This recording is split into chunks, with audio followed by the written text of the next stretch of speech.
The lunch tray trembled slightly in her hands as she ladled mashed potatoes beside the grilled chicken. Sarah Mitchell had served thousands of meals at the Riverside Veterans Medical Center, but today felt different. Commander Jake Reynolds sat alone at table 7, his dress blues crisp, despite the Arizona heat outside. When he looked up at her, something flickered in his eyes, not recognition exactly, but curiosity. His gaze lingered on her hands as she set down his plate, and she instinctively pulled her sleeves down to cover the thin chain around her wrist. What he couldn't see was the titanium ring hanging beneath her uniform, a ring that told a story she'd buried 8 years ago. A story about a desert mountaintop, impossible distances, and decisions that saved lives while destroying her own. Before we jump back in, tell us where you're tuning in from. And if this story touches you, make sure you're subscribed, because tomorrow I've saved something extra special for you.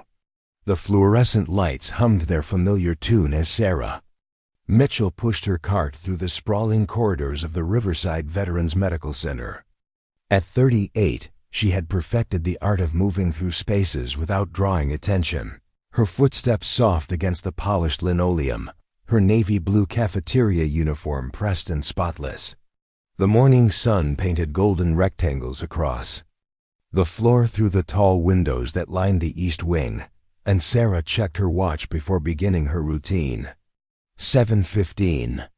The breakfast rush would start in 30 minutes, and she needed to prep the serving stations before the first wave of patients and staff arrived. Phoenix's desert heat was already building outside, but inside the medical center, the air conditioning maintained its steady whisper. Sarah had grown to appreciate these quiet moments before the day began in earnest. The hallways were nearly empty except for the occasional nurse heading to an early shift or a maintenance worker checking equipment. She moved with practiced efficiency, restocking napkin dispensers and ensuring the coffee stations were fully supplied. This was her domain now, predictable and safe, far removed from the chaos that had once defined her life. Her phone buzzed in her pocket, and she smiled as she read the text from Tyler. "Got my history test back, a minus. Not bad for someone whose mom won't tell him any real war stories." Sarah typed back quickly, "Proud of you. Pizza tonight to celebrate?" Tyler's response came immediately, "Only if you tell me about your time in the Army." She left that message unanswered, sliding the phone back into her pocket with a familiar weight settling in her chest. Tyler was 14 now, tall for his age with his father's sandy brown hair, but her own determined brown eyes. He asked questions constantly, the way bright kids do, but there were some questions Sarah couldn't answer. Not because she didn't want to, but because the answers were buried under layers of classified operations and non-disclosure agreements that could destroy the quiet life she'd built for them both. Her ex-husband David had left when Tyler was 8, unable to handle what he called her emotional walls. He'd wanted a wife who could share everything, who didn't wake up in cold sweats from dreams she refused to explain. Sarah had learned to live with the silence, but Tyler's curiosity was growing stronger each year. The medical center was beginning to stir as Sarah made her way to the main cafeteria. She unlocked the serving area and began her opening routine, checking temperatures on the warming trays and ensuring the salad bar was properly chilled. Through the large windows that separated the kitchen from the dining area, she could see the first early arrivals settling into chairs with their coffee. Many were veterans themselves, men and women who came here not just for medical care, but for the sense of community they found among others who understood their experiences. Sarah often wondered what they would think if they knew who was serving their meals. Staff Sergeant Sarah Chun, as she'd been known then, had once been one of the Army's most effective long-range specialists. Her confirmed eliminations at distances exceeding 3,400 meters had earned her a titanium ring that fewer than 24 snipers worldwide possessed. She touched the thin chain around her neck unconsciously, feeling the weight of the ring beneath her uniform. It was both her greatest achievement and her heaviest burden, a reminder of skills she'd prayed she'd never need to use again. The breakfast shift passed uneventfully. Sarah served oatmeal and scrambled eggs to elderly veterans, fresh fruit to nurses grabbing quick meals between rounds, and coffee to family members keeping vigil over loved ones. Each interaction was brief and polite, the kind of surface-level exchanges that had become comfortable over the years. She'd learned to deflect personal questions with gentle smiles and redirected conversations. "Been working here long?" someone might ask, and she'd respond with, "Long enough to know exactly how you like your coffee," followed by a warm laugh that ended the inquiry. Around 10:30, as the breakfast crowd thinned and Sarah began prepping for lunch, she noticed an unusual amount of activity near the administrative offices. Men in military dress uniforms were arriving, some alone, others in small groups. Their bearing was unmistakable, even from a distance, the straight backs, measured steps, and alert eyes of active duty personnel. Sarah continued her work but found herself glancing toward the lobby more frequently than usual. Dr. Martinez, the chief of staff, approached the serving counter where Sarah was arranging fresh rolls. He was a kind man in his 50s who had always treated the cafeteria staff with respect, sometimes stopping to ask about their families or share a joke during slower periods. Today, however, his expression was serious, almost troubled. "Sarah, we're going to have some additional guests for lunch today," he said, keeping his voice low. "Military personnel. There's some kind of formal proceeding happening in conference room. They've requested that we provide lunch service, but I wanted to give you a heads up that it might be more formal than our usual crowd." Sarah nodded, maintaining her professional composure while her pulse quickened slightly. "Of course, Dr. Martinez. Should I prepare anything special?" "Just the regular menu should be fine." "But Sarah..." He paused, studying her face with the careful attention of someone accustomed to reading people. "I know you served in the Army.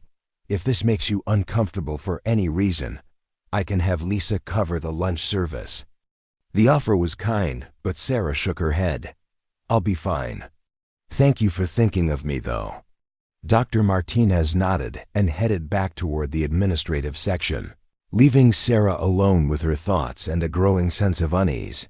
By 11:45, the lunch crowd was arriving in earnest. The military personnel Dr. Martinez had mentioned were easy to spot among the usual mix of patients, staff, and visitors.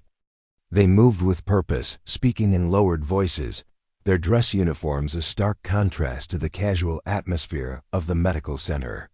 Sarah focused on her tasks, ladling soup, arranging sandwiches, and maintaining the friendly but neutral demeanor she'd cultivated over 8 years in this job.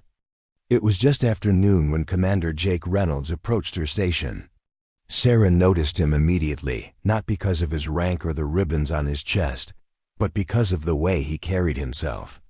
There was something in his posture that spoke of recent combat experience, the subtle alertness of someone who had operated in dangerous places and survived to tell about it.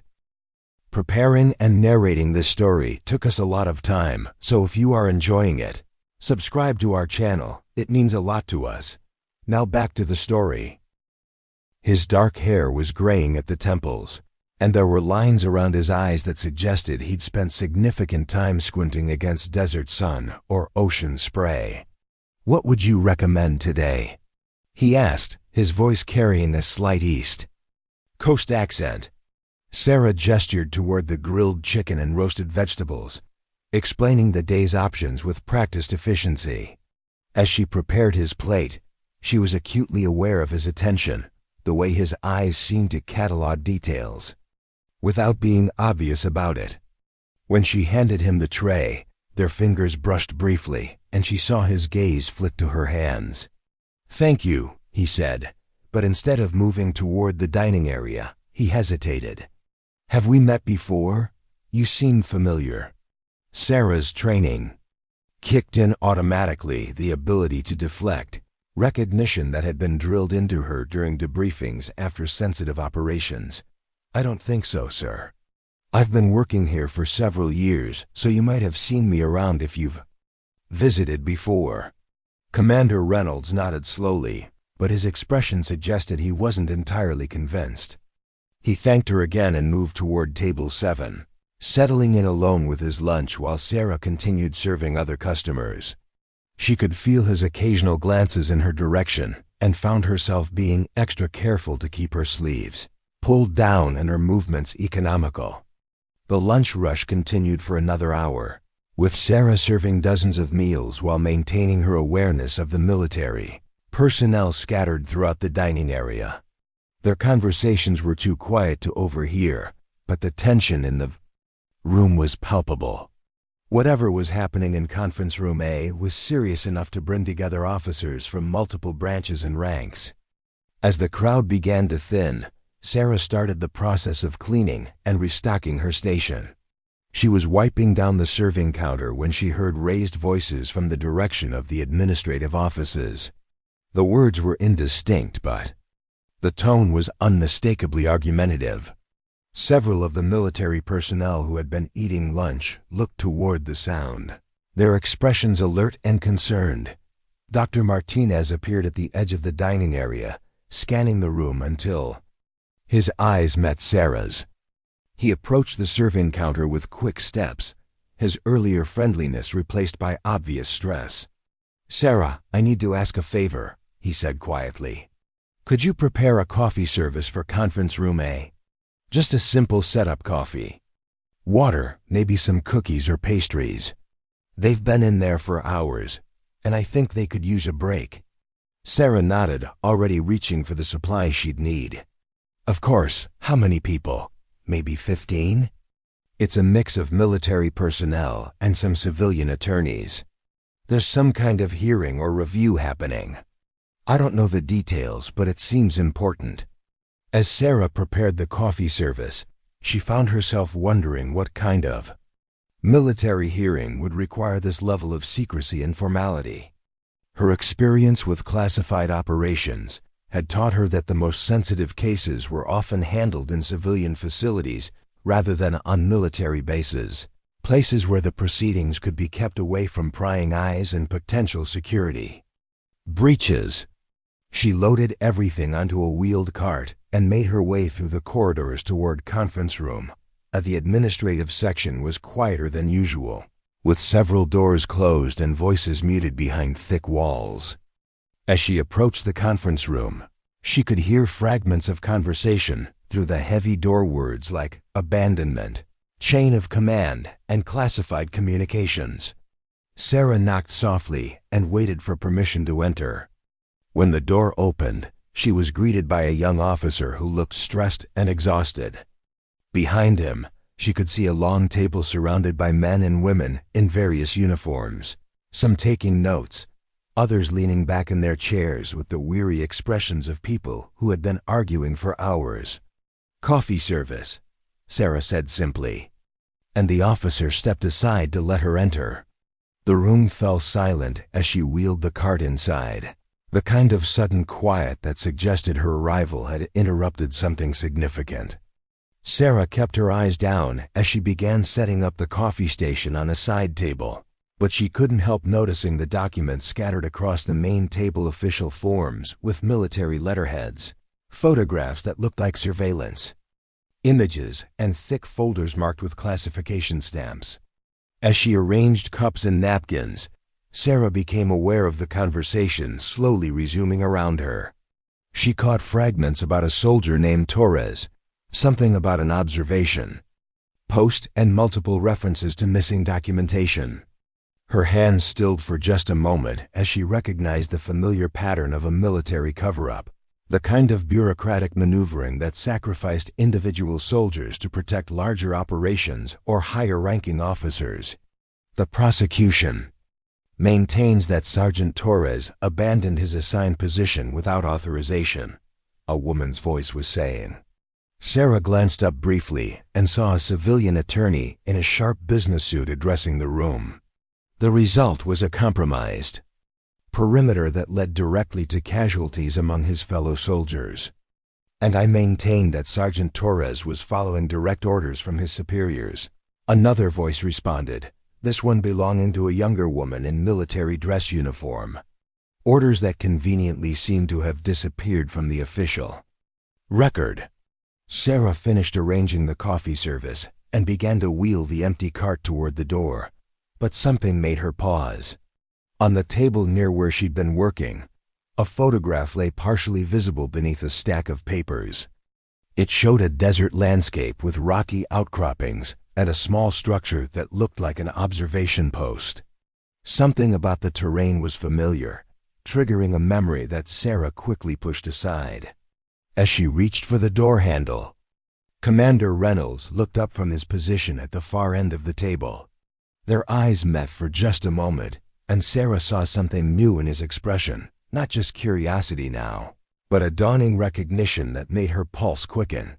She nodded politely and left the room, pulling the door closed behind her with hands that trembled only slightly. Back in the cafeteria, Sarah threw herself into the routine tasks of cleaning and preparation, but her mind kept returning to the fragments of conversation she'd overheard. A soldier named Torres facing charges for abandoning his post. Missing documentation that might prove his innocence. The familiar dance of military justice that she'd witnessed too many times during her own career. Tyler texted her again around 3 o'clock. Debate practice got canceled. Can I come hang out at your work until you're done? Sarah hesitated before responding. Normally, she enjoyed Tyler's occasional visits to the medical center. He was polite and curious, asking questions about the veterans they served and showing genuine interest in their stories. But today felt different, with military personnel still moving through the corridors and the tension from the conference room seeming to permeate the entire building. Sure, she finally texted back. But it might be busier than usual today. Bring homework to keep yourself occupied. Tyler arrived an hour later, his backpack slung over one shoulder and his hair slightly disheveled from the bike ride across town. He was growing taller every month, Sarah noticed, and his voice was beginning to deepen in a way that reminded her painfully of his father. He kissed her cheek and settled at a corner table with his books, occasionally looking up to wave at staff members who had grown fond of him over the years. Sarah was restocking the dessert case when she noticed Commander Reynolds approaching Tyler's table.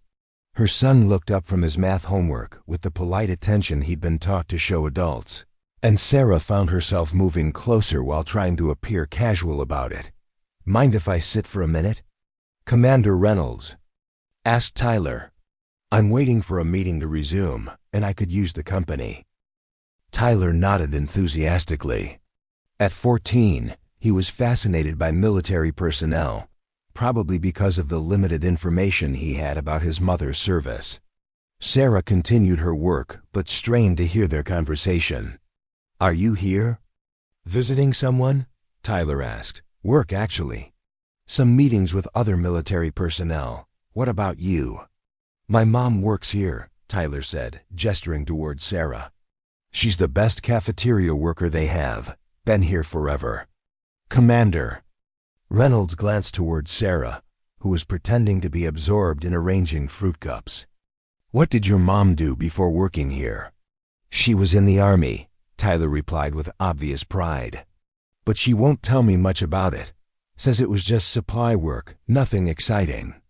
I keep trying to get her to tell me stories, but she always changes the subject. Sarah saw Commander Reynolds' expression shift slightly, his eyes narrowing with what looked like recognition. Supply work, he repeated thoughtfully. That's important work. The most exciting operations depend on people doing unglamorous jobs well. Tyler nodded, but Sarah could see the disappointment in his face. She knew he longed for stories of adventure and heroism, not lectures about the importance of logistics. Commander Reynolds seemed to sense this too. You know, he said quietly, sometimes the people who did the most important work are the ones who talk about it the least. There are things that happened, missions that succeeded, lives that were saved, and the people responsible for those successes prefer to stay quiet about them. Tyler looked up with sudden interest. You think my mom might have done something more exciting than she admits? Commander Reynolds glanced toward Sarah again, and this time she met his eyes directly. There was something in his gaze that sent a chill down her spine, not hostility, but a kind of professional recognition that she hadn't encountered in years. I think your mom is exactly the kind of person who would be modest about her service, he said carefully. The best soldiers usually are. The conversation was interrupted by a young officer approaching the table. Sir, they're ready to reconvene. Commander Reynolds stood, thanking Tyler for the company and nodding politely toward Sarah. As he walked away, Sarah noticed him pause at the serving counter where she'd been working earlier. He seemed to be studying something, his expression thoughtful. Then he reached into his pocket and pulled out his phone, appearing to take a photograph of something before heading back toward the conference room. Tyler returned to his homework, but Sarah found herself replaying the conversation in her mind. There had been something deliberate about Commander Reynolds' words, as if he were trying to communicate something without saying it directly. Way he'd looked at her, the questions he'd asked Tyler, and now his apparent interest in her workstation, all suggested that her carefully maintained anonymity might be slipping. As the afternoon wore on, Sarah became increasingly aware of the activity in the administrative section.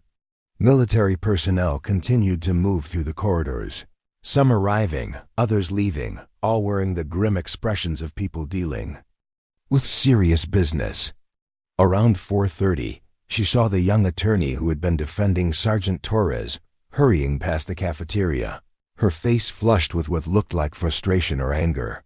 Tyler packed up his homework as Sarah's shift neared its end. Mom, what do you think that guy meant? About soldiers who stay quiet. Sarah busied herself with wiping down tables, avoiding her son's earnest gaze. I think he meant that service members often prefer to focus on their current responsibilities rather than dwelling on the past. But you never talk about it at all, Tyler pressed. Not even the basic stuff. Where you were stationed, what your job was really like, whether you ever went anywhere dangerous. It's like you're hiding something. The words hit closer to home than Sarah was prepared for.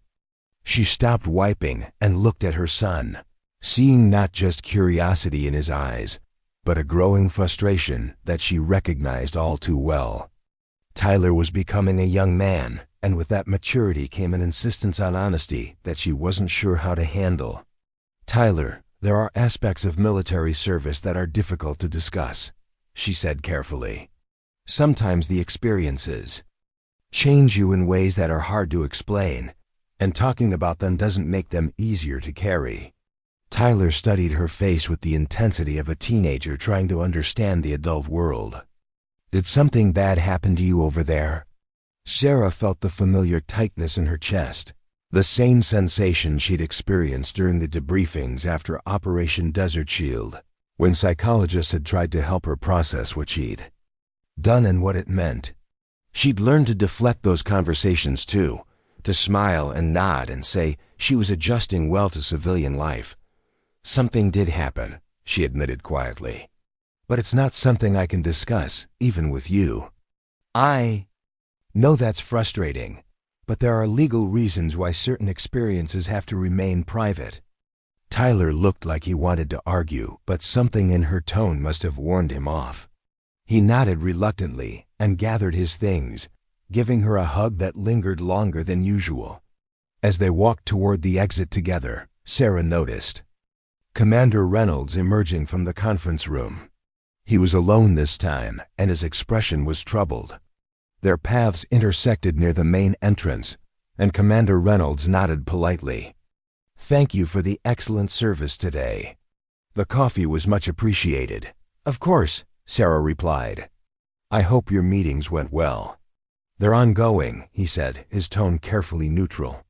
Complex situations take time to resolve properly. He paused, seeming to weigh his words. Sometimes the truth takes a while to surface, especially when people with crucial information are reluctant to come forward. The comment felt pointed, but Sarah maintained her professional demeanor. I'm sure everything will work out fairly. Commander Reynolds smiled, but it didn't reach his eyes. I certainly hope so. Have a good evening, both of you. As they walked to their car, Tyler was unusually quiet. Finally, as Sarah was starting the engine, he spoke up. That guy definitely thinks you're more than just a cafeteria worker. Sarah's hands tightened on the steering wheel. What makes you say that? The way he looked at you. The way he talked. Like he knows something about you that I don't. Tyler turned in his seat to face her directly. Mom, are you in some kind of trouble? The question caught Sarah off guard. In all her careful planning for this conversation, the one she'd always known would come. Eventually, she'd never considered that Tyler might worry about her safety, rather than just being curious about her past. I'm not in trouble, she said truthfully. But there are things about my military service that I've never discussed with anyone, including you. Things that are complicated and potentially sensitive. Classified things? Sarah nodded slowly. Among others.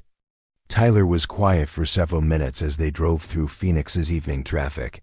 Finally, he spoke again. If you ever need to tell someone about those things, if it becomes important for some reason, I want you to know that I can handle it. I'm not a little kid anymore. Sarah reached over and squeezed his hand, feeling a surge of pride mixed with fear. Tyler was indeed growing up, becoming the kind of person who could be trusted with difficult truths. But the truths she carried weren't just difficult, they were dangerous, both to her and to anyone who knew them. That night, after Tyler had gone to bed, Sarah sat at her kitchen table with her laptop open. She found herself searching for news about military trials, court-martials, anything that might give her more information about what was happening at the medical center. She didn't find much. Most military legal proceedings were kept out of the public eye, but she did find a brief article about a Sergeant Marcus Torres facing charges related to dereliction of duty during a classified operation. The article was vague on details, but it mentioned that Torres was accused of abandoning his observation post during a critical mission, leading to casualties among his fellow soldiers. His defense team was reportedly arguing that he had followed proper orders, but military prosecutors claimed no such orders existed in the official record. Sarah closed the laptop and went to her bedroom, but sleep eluded her. She found herself staring at the ceiling, remembering another desert night 8 years ago when she'd been the one giving orders to observation posts, her voice crackling over encrypted radio channels, as she coordinated movements from her position on a rocky outcropping nearly 2 miles away. She remembered the weight of her rifle, the steady rhythm of her breathing, and the terrible clarity that came with knowing that lives depended on her accuracy. Most of all, she remembered the voice that had responded to her radio calls that night, a young soldier's voice, nervous but determined, acknowledging her instructions to relocate his position. A voice that might have belonged to someone named Torres. Sarah rolled over and tried to push the memories away, but they clung to her like desert sand, gritty and persistent. She touched the chain around her neck, feeling the weight of the ring. That proved she'd been there, that she'd done what was necessary, even when it cost everything she'd thought she wanted from life. Tomorrow she would go back to the medical center and serve meals to veterans and staff, maintaining the quiet anonymity that had protected her and Tyler for 8 years. But something had shifted today. Some careful balance had been disturbed, and Sarah had the growing certainty that her invisible life was about to become very visible indeed. The next morning arrived with the kind of desert clarity that made Phoenix's mountains look close enough to touch. Sarah Mitchell moved through her morning routine with mechanical precision, but her mind kept drifting to the events of the previous day. Tyler had been unusually quiet over breakfast, stealing glances at her as if trying to decode a puzzle he couldn't quite solve. She'd kissed his forehead goodbye and watched him bike toward school, noting the way he looked back twice before disappearing. Around the corner. The medical center felt different as Sarah entered through the staff entrance. There was an underlying tension in the air, subtle but unmistakable to someone trained to read environments for threats. The security guard at the front desk nodded as always, but his smile seemed forced. The administrative corridors buzzed with more activity than usual for 8 in the morning, and Sarah noticed additional personnel she didn't recognize moving with purpose through areas typically reserved for senior staff. In the cafeteria prep area, Sarah found Lisa Martinez, the head cook, already deep into breakfast preparations. Lisa was a cheerful woman in her early 50s who had worked at the medical center for nearly 2 decades. She knew every staff member's coffee preference and could spot a troubled veteran from across the dining room. This morning, however, her usual chatter was replaced by focused concentration. "Morning, Sarah," Lisa said without looking up from the eggs she was scrambling. "Fair warning, we might have another busy day. Dr. Martinez mentioned they're expecting more military visitors. And there's talk of extending those meetings through the weekend." Sarah began setting up the serving stations, her movements automatic while her mind processed this information. Extended meetings meant whatever was happening with Sergeant Torres was more complex than a simple hearing. In her experience, military proceedings that stretched beyond their scheduled timeframes usually involved either significant new evidence or high-level interference from outside parties. The breakfast crowd arrived in waves, starting with the early shift nurses and maintenance staff, followed by patients' families who had spent the night in waiting rooms. Sarah served coffee and oatmeal with practiced efficiency, but she found herself scanning faces more carefully than usual. Every person in military dress caught her attention, and she noticed details she'd trained herself to ignore for years. The way certain officers carried themselves suggested recent combat experience. Others moved with the careful precision of desk personnel unaccustomed to field operations. Around 9:30, Dr. Martinez approached the serving counter with 2 cups of coffee and an expression that mixed concern with curiosity. He was a perceptive man who had built his career on reading people, first as an Army medic in Vietnam, and later as a civilian physician specializing in veteran care.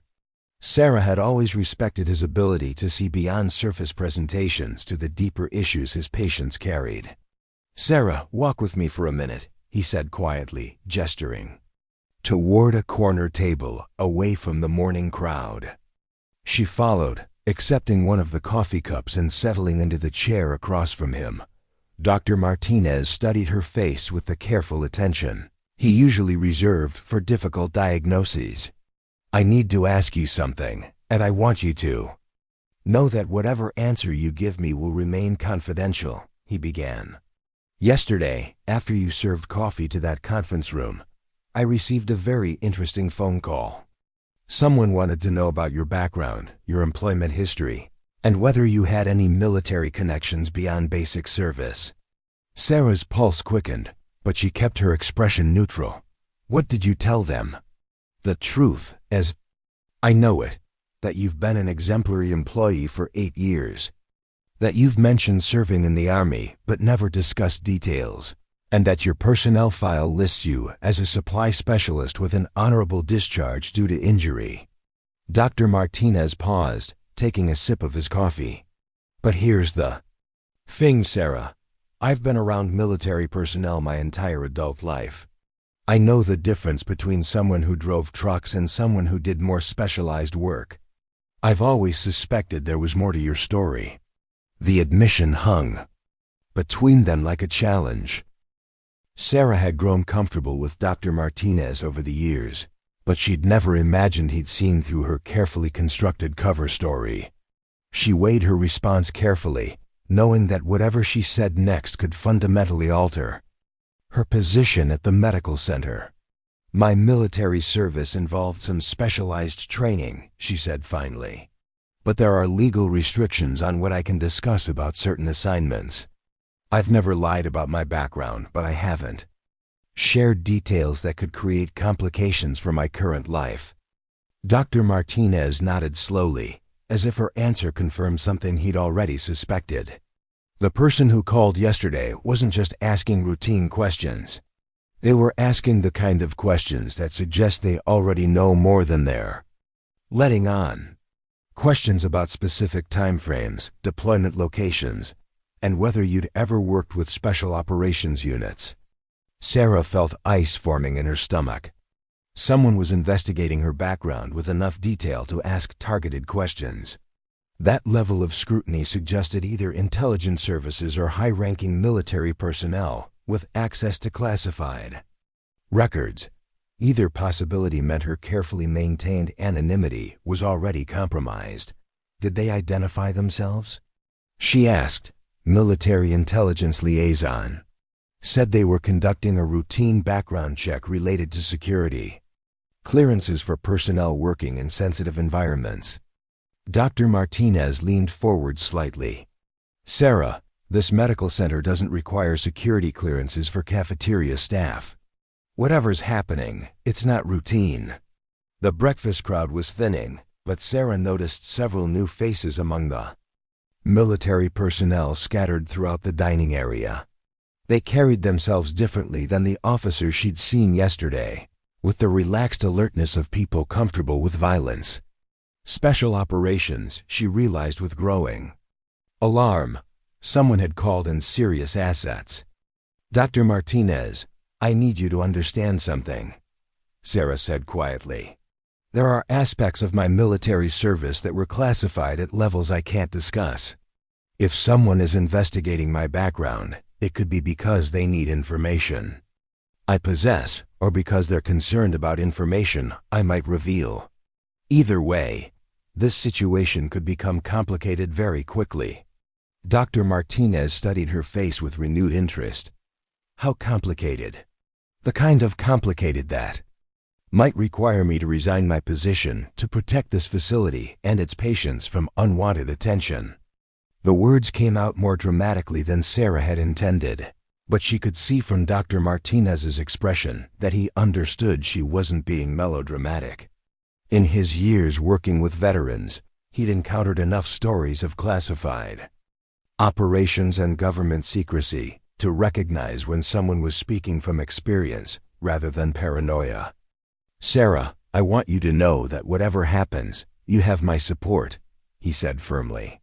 You've been an asset to this medical center and a positive influence on everyone who works here. If you're facing pressure because of your military service, we'll deal with it together. Their conversation was interrupted by Lisa's voice from the serving area. Sarah, you've got a customer asking for you specifically. Sarah and Dr. Martinez exchanged glances before walking back toward the main counter. Commander Reynolds stood near the coffee station, but this morning he wasn't alone. Beside him was a woman in navy dress uniform, her short blonde hair precisely styled and her bearing suggesting senior enlisted rank. Both of them tracked Sarah's approach with professional interest. Good morning, Commander Reynolds said politely. I was wondering if we could speak with you privately for a few minutes. There are some questions we'd like to ask about your observations yesterday. The request was phrased politely, but Sarah recognized it for what it was. Not a request, but a professionally worded order from people who expected compliance.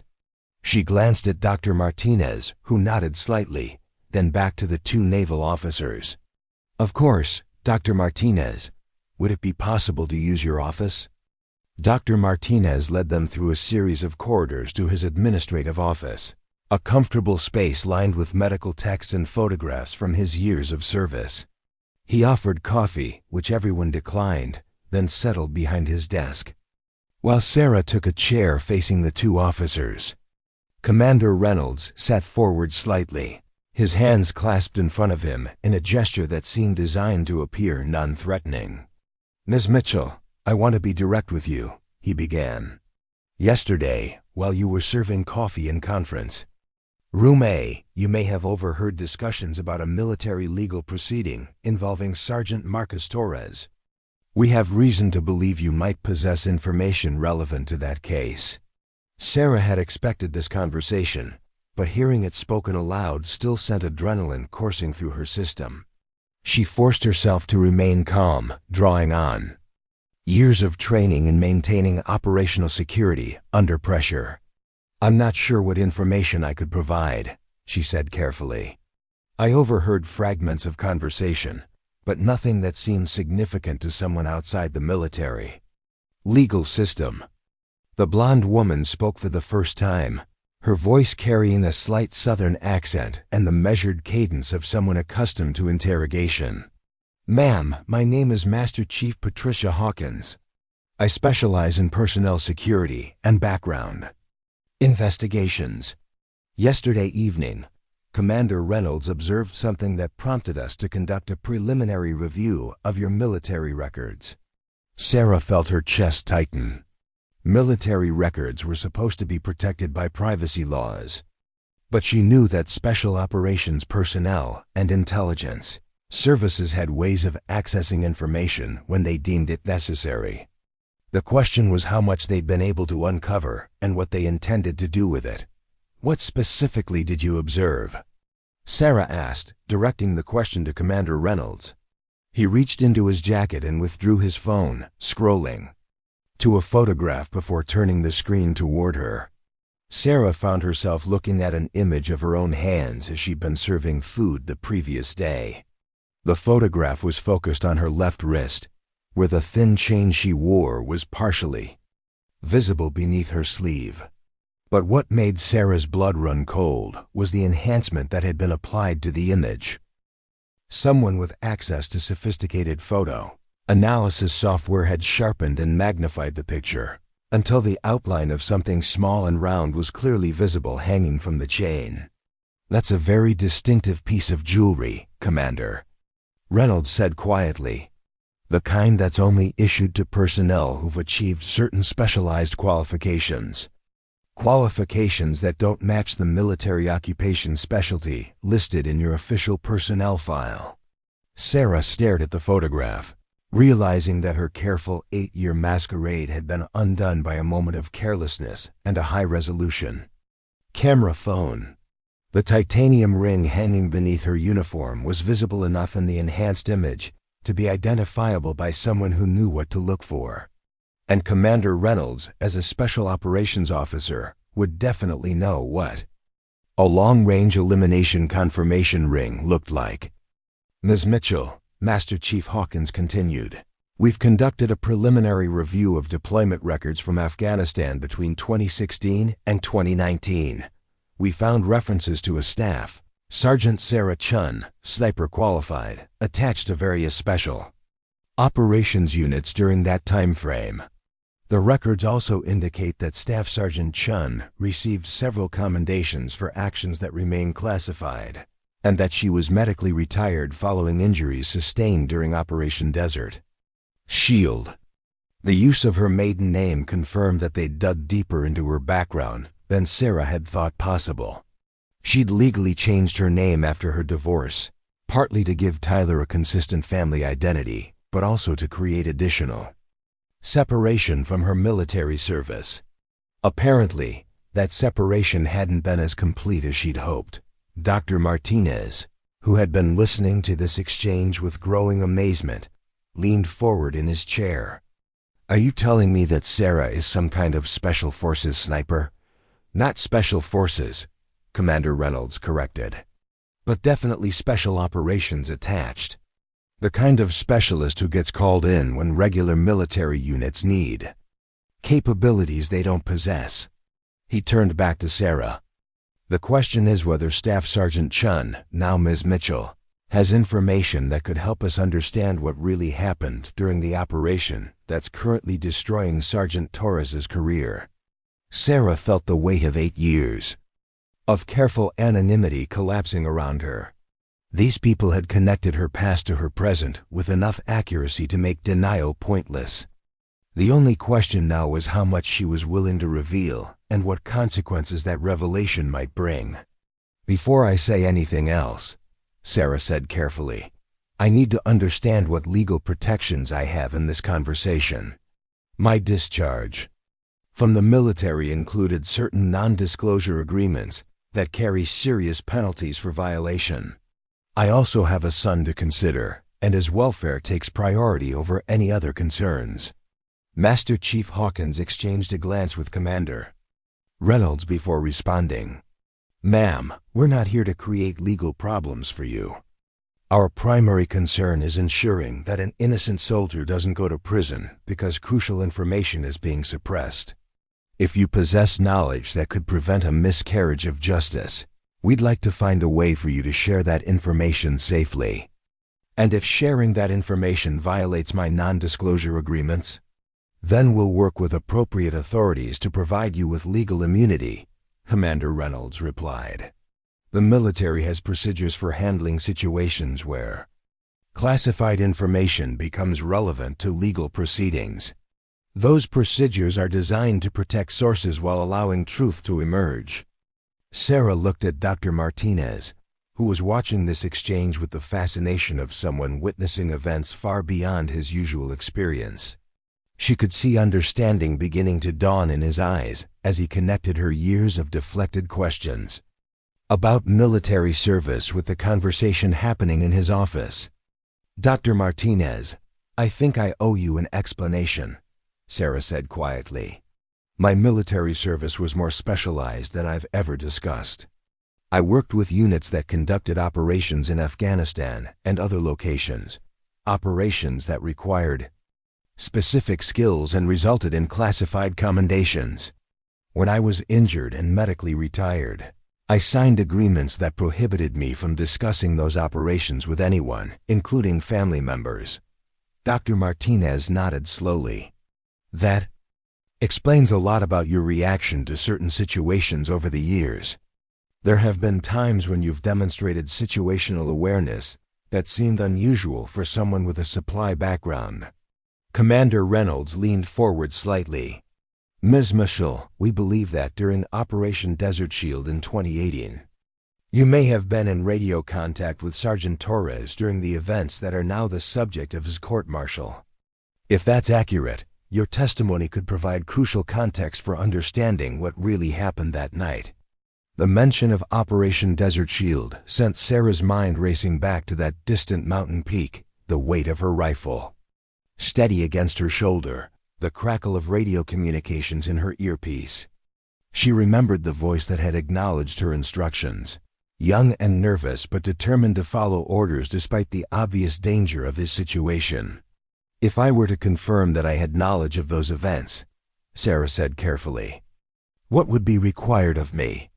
"Testimony before a military tribunal," Master Chief Hawkins replied. "Your identity would be protected as much as possible, but you would need to provide a detailed account of your role in the operation and the communications you may have had with ground personnel. And my current life? My job here, my sons. Stability? Protected to the fullest extent possible," Commander Reynolds assured her. "We understand that you've built a life since your military service, and we have no interest in disrupting that unnecessarily. But Miss Mitchell, an innocent soldier is facing 15 years in military prison because the official record of Operation Desert Shield has been sanitized to remove evidence of communications that would prove he was following orders." Sarah closed her eyes briefly, feeling the weight of decision settling on her shoulders like familiar equipment. She'd carried heavy burdens before, made choices that affected other people's lives, pulled triggers that couldn't be unpulled. But this decision felt different because it involved not just her own future but Tyler's as well. "I need time to consider this," she said finally, "and I need to speak with my son. He's old enough to understand that this decision will affect him too, and he deserves to have input into choices that could change our lives." Commander Reynolds nodded. "We understand. But Ms. Mitchell, the tribunal is scheduled to conclude by the end of this week. If you're going to help Sergeant Torres, we need your decision soon." After the naval officers left, Sarah sat in Dr. Martinez's office trying to process the implications of what had just happened. Her carefully constructed civilian life had been penetrated by people with the resources and authority to uncover truths she'd thought were safely buried. There was no going back to anonymity now, regardless of what decision she made about testifying. "Sarah," Dr. Martinez said gently, "I want you to know that whatever you decide, your position here is secure.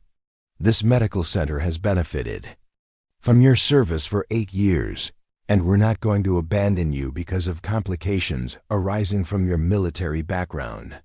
"Thank you," Sarah replied, though she suspected that decision might not be entirely up to Dr. Martinez.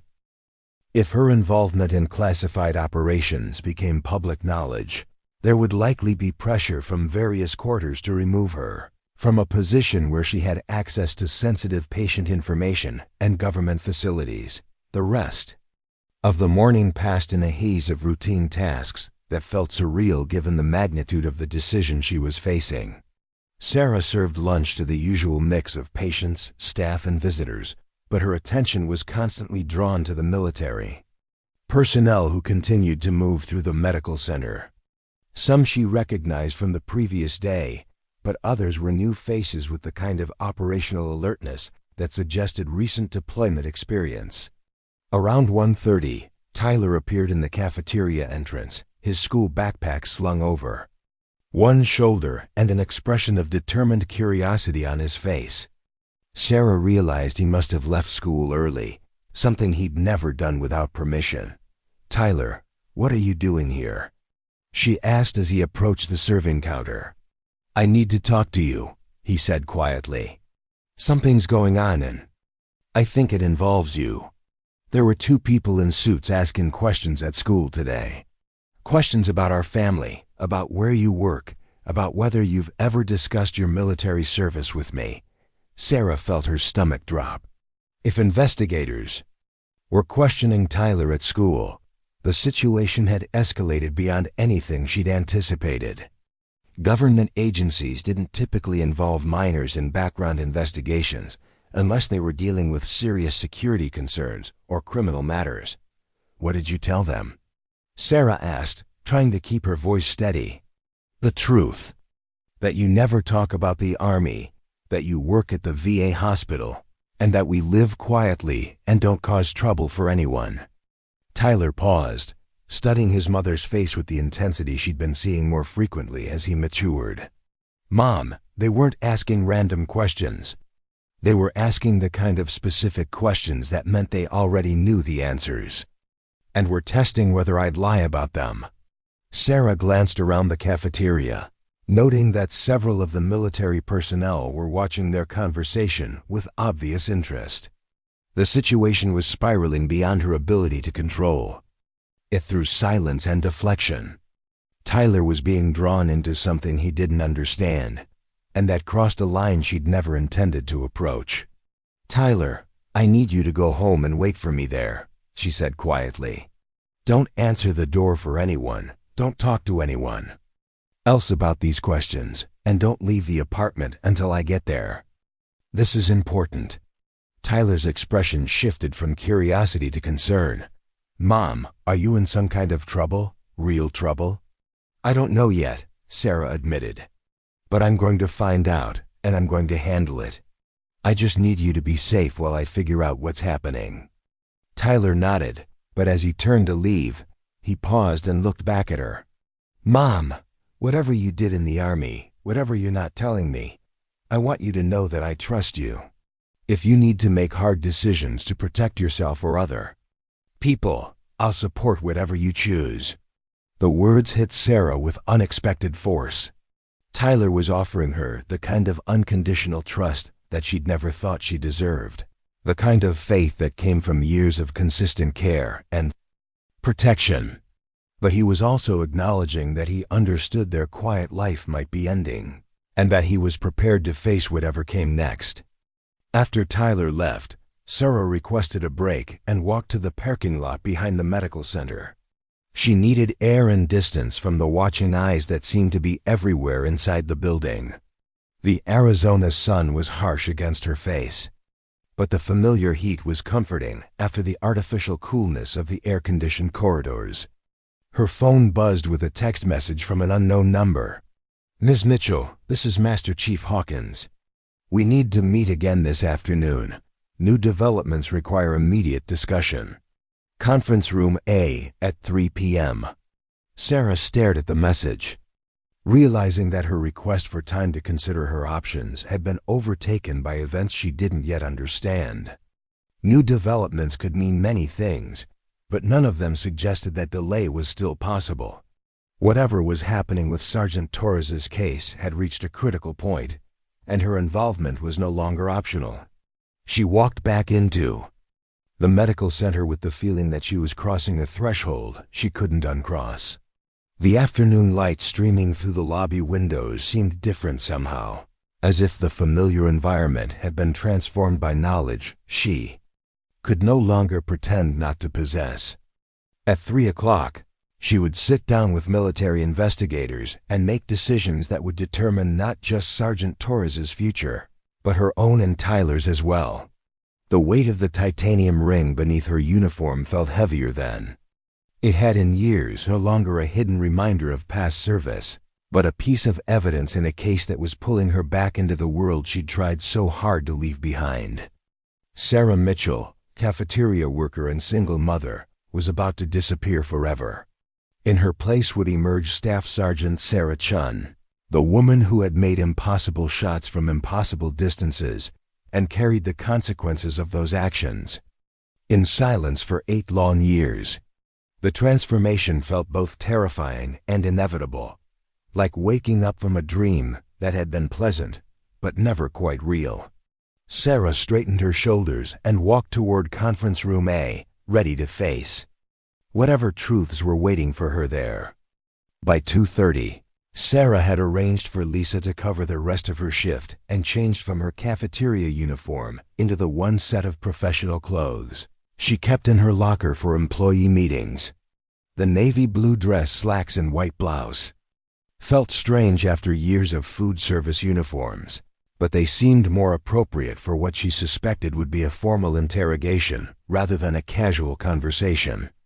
Conference Room A was the same space where she'd served coffee the previous day, but the atmosphere was completely different. The long table was arranged with military precision, documents organized in neat stacks, and several pieces of electronic equipment that Sarah didn't recognize, but assumed were recording devices. Commander Reynolds and Master Chief Hawkins were present, along with 3 other personnel she hadn't seen before. "Miss Mitchell, thank you for coming," Commander Reynolds said as she entered. "Please, have a seat. I'd like to introduce Colonel James Mitchell from Army Criminal Investigation Division, Agent Sarah Foster from the Defense Intelligence Agency, and Captain Maria Santos from the Judge Advocate General's office." Sarah noticed that Colonel Mitchell shared her married surname, a coincidence that seemed somehow significant in a room full of people investigating her background. She also noted that the presence of DIA and SID representatives meant this was no longer just a military legal proceeding, but a full-scale intelligence investigation. "Ms. Mitchell," Colonel Mitchell began, "we've asked you here because new information has come to light regarding Operation Desert Shield and Sergeant Torres's court-martial. Information that suggests the case against Sergeant Torres may have been built on deliberately falsified evidence." Sarah felt her pulse quicken. Falsified evidence meant someone with significant authority had actively worked to frame an innocent soldier, a level of corruption that would require high-level intervention to address properly. "What kind of falsified evidence?" she asked. Agent Foster answered, her voice carrying the professional neutrality of someone accustomed to briefing senior officials on sensitive matters. "Communications logs that were altered to remove references to relocation orders given to observation posts during the time frame in question. Radio transcripts that were edited to eliminate conversations between ground personnel and Overwatch positions, and personnel records that were modified to remove references to specialized assets operating in the area during Operation Desert Shield." The systematic nature of the evidence tampering was staggering. Someone hadn't just covered up individual mistakes but had orchestrated a comprehensive effort to rewrite the historical record of the operation. That level of coordination required resources and authority that existed only at the highest levels of military command. The question we need to answer, Captain Santos continued, is whether you can provide testimony that contradicts the official record and establishes what actually happened during that operation. Sarah looked around the table at 5 faces that represented significant institutional authority within the military and intelligence communities. These weren't people who would have gathered for a routine court-martial or a simple case of he said, she said. Testimony. Their presence meant that Operation Desert Shield had implications far beyond one soldier's legal troubles. Before I answer that question, Sarah said carefully, I need to understand what protections exist for someone who provides testimony that contradicts official records. And I need to know what this means for the people who might be implicated. By accurate testimony. Colonel Mitchell leaned forward slightly.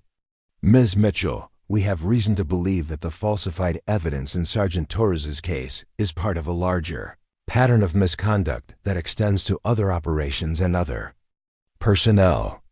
Your testimony wouldn't just help one soldier. It could expose systematic problems that need to be addressed. And the people responsible for those systematic problems will face appropriate consequences, Agent Foster replied. But Ms. Mitchell, right now our priority is preventing an innocent soldier from going to prison for crimes he didn't commit. Everything else is secondary to that immediate concern. Sarah considered the faces around the table, trying to read the motivations and agendas behind their professional expressions. In her experience, military and intelligence personnel always had multiple objectives, some stated and others kept carefully hidden. She needed to understand what those hidden objectives might be before committing to a course of action that could expose her and Tyler to unknown risks.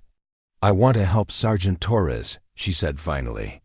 But I need guarantees about my son's safety and my own legal protection. If I provide testimony that contradicts official records, I'll be violating non-disclosure agreements that carry serious criminal penalties. I need those violations to be officially authorized before I say anything that could be used against me later. Captain Santos reached into her briefcase and withdrew a thick folder. We anticipated that concern. These documents provide you with immunity from prosecution for any disclosure of classified information relevant to Operation Desert Shield and related operations. They're signed by the Secretary of Defense and the Director of the Defense Intelligence Agency. Sarah accepted the folder and began reading through the legal documents inside. The language was dense and technical, but the essential meaning was clear. She was being given blanket immunity for disclosing information that would normally result in criminal charges. The scope of the immunity was broader than she'd expected, covering not just Operation Desert Shield, but related operations that could potentially include other classified missions she'd been involved in. This is comprehensive, she observed. More comprehensive than would be necessary just to testify about one operation. Because we suspect that one operation is connected to other situations that may require similar testimony, Commander Reynolds explained. Ms. Mitchell, what we're asking of you may not end with Sergeant Torres's case. There may be other soldiers, other operations, other instances where accurate testimony is needed to correct falsified records. The implication was staggering.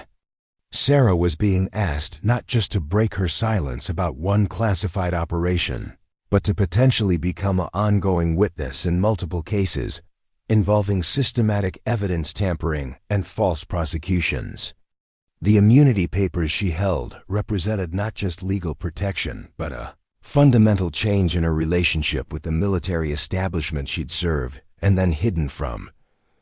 How many cases are we talking about? She asked. We don't know. Yet, Agent Foster admitted.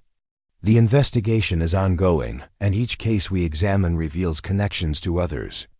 What we can tell you is that the pattern of evidence manipulation we've identified extends back several years and involves multiple theaters of operation. Sarah felt the enormity of what she was being asked to do settling over her like a heavy blanket.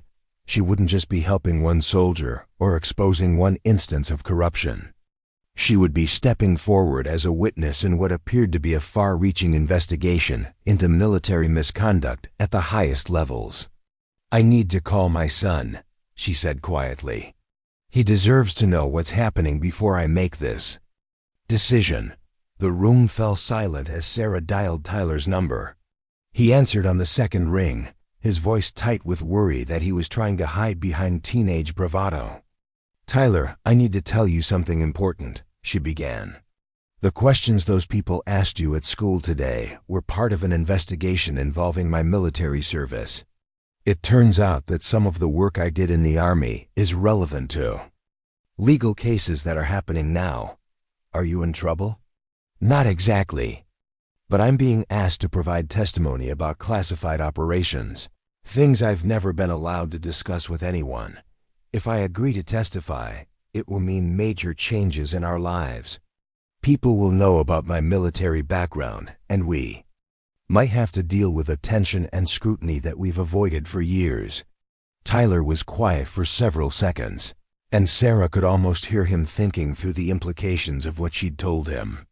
"Mom, is this about helping people who need help?" "Yes." "And is staying silent going to hurt innocent people?" "It might." "Then you don't really have a choice, do you? You have to do what's right, even if it's hard for us." Sarah felt tears forming in her eyes at her son's simple moral clarity. Tyler had grasped the essential nature of her dilemma more quickly and clearly than she had herself. There wasn't really a choice to be made, because the consequences of remaining silent were morally unacceptable. "Tyler, this is going to change everything about our lives. Are you prepared for that?" "Mom, I've been wondering who you really were for years. Maybe it's time for both of us to find out."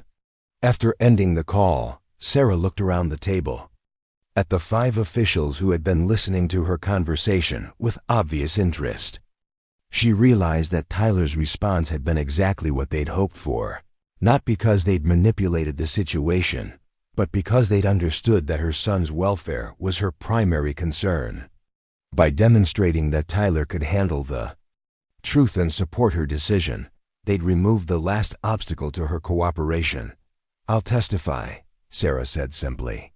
"But I want detailed briefings about what I'm getting involved in, and I want ongoing protection for my son. He didn't choose any of this, and he shouldn't have to pay a price for my decisions." "Agreed," Colonel Mitchell replied immediately. "Ms. Mitchell, you should know that your decision to come forward may be the key to preventing a significant miscarriage of justice. Sergeant Torres isn't the only soldier whose career has been destroyed by falsified evidence, but he may be the first one we can actually save." Agent Foster opened another folder and withdrew a thick stack of photographs. "Ms. Mitchell, we'd like you to look at these images and tell us if you recognize any of the locations or personnel." Sarah accepted the photographs and began examining them systematically. The first several showed desert landscapes that could have been anywhere in Afghanistan, but as she continued through the stack, locations became increasingly familiar. She recognized the distinctive rock formations around Forward Operating Base Echo, the helicopter landing zones she'd used for insertion and extraction, and finally the rocky outcropping where she'd spent 3 days providing overwatch for Operation Desert Shield. "I recognize most of these locations," she said carefully, "but I need to understand what you want me to identify before I provide specific details." Commander Reynolds leaned forward. "Ms. Mitchell, we need you to help us reconstruct the accurate timeline and personnel assignments for Operation Desert Shield. The official records show certain people in certain places at certain times, but we believe those records have been altered to support false narratives about what actually happened." Sarah realized that her testimony would involve more than just confirming that she'd given relocation orders to Sergeant Torres. She would need to provide a comprehensive account of the entire operation, including details about command structure, communications protocols, and tactical decisions that had been made in real time under combat conditions. It would be like reconstructing a complex three-dimensional puzzle from memory, with the stakes being multiple soldiers' careers and potentially their freedom. "When do you need this testimony?" she asked. "Tomorrow," Captain Santos replied. "Sergeant Torres's court-martial is scheduled to conclude with final arguments and sentencing. If we're going to introduce new evidence and testimony, it has to happen before the military judge renders his verdict." Sarah felt her stomach lurch. Tomorrow meant she had less than 24 hours to prepare for testimony that would fundamentally alter not just her own life, but potentially expose widespread corruption within military command structures. There would be no time for gradual adjustment or careful consideration of consequences. "Tomorrow," she repeated. "That's not much time to prepare for testimony about classified operations." "We'll provide you with whatever support you need," Agent Foster assured her. "Briefing materials, legal counsel, and protection for both you and your son. Miss Mitchell, I want you to understand that what you're agreeing to do requires considerable courage. The people responsible for falsifying evidence have significant resources and authority, and they won't be pleased to have their actions exposed." The warning was delivered matter-of-factly, but Sarah understood the implications clearly enough. By agreeing to testify, she would be making enemies of people with the power to retaliate in ways that could affect every aspect of her civilian life. The quiet, anonymous existence she'd built for herself and Tyler was about to end permanently. "What happens after the testimony?" she asked. "That depends on what your testimony reveals and how the investigation develops," Colonel Mitchell replied. "Best case scenario, you provide the information needed to clear Sergeant Torres and expose the people responsible for framing him. Then return to your civilian life with appropriate protections in place. Worst case scenario, your testimony opens up additional cases that require ongoing involvement." Sarah understood that the worst-case scenario was also the most likely one. Systematic evidence tampering didn't happen in isolation, and exposing one instance would inevitably lead to questions about other operations and other potential victims. She was agreeing to become not just a witness but potentially a central figure in a long-term investigation with unpredictable consequences. "I need to go home and prepare my son for what's coming," she said, standing up from the table. "And I need time to remember details that I've spent 8 years trying to forget." As Sarah left Conference Room A, she felt the weight of decision settling into her bones like old injuries awakening in changing weather. She'd crossed a line that couldn't be uncrossed, made commitments that couldn't be unmade. Tomorrow she would walk into a military courtroom and transform from Sarah Mitchell, invisible cafeteria worker, into Staff Sergeant Sarah Chun, the sniper who had made impossible shots and carried impossible secrets. The titanium ring beneath her uniform felt different now, no longer a hidden burden, but a piece of evidence that would help save an innocent soldier's career. For the first time in 8 years, Sarah allowed herself to feel something approaching pride in the weight of that ring and what it represented. Tomorrow, the world would finally learn who she really was.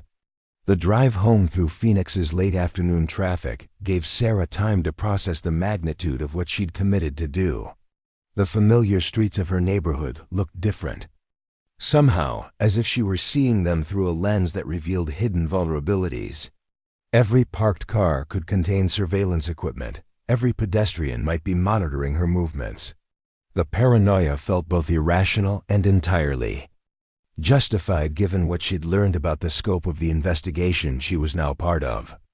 Tyler was waiting for her in their modest apartment, his homework spread across the kitchen table, but clearly abandoned in favor of staring out the window. He looked up as she entered, and Sarah could see the questions in his eyes that he was trying not to ask too quickly. She set down her purse and took the chair across from him, noting how much older he seemed than he had just that morning.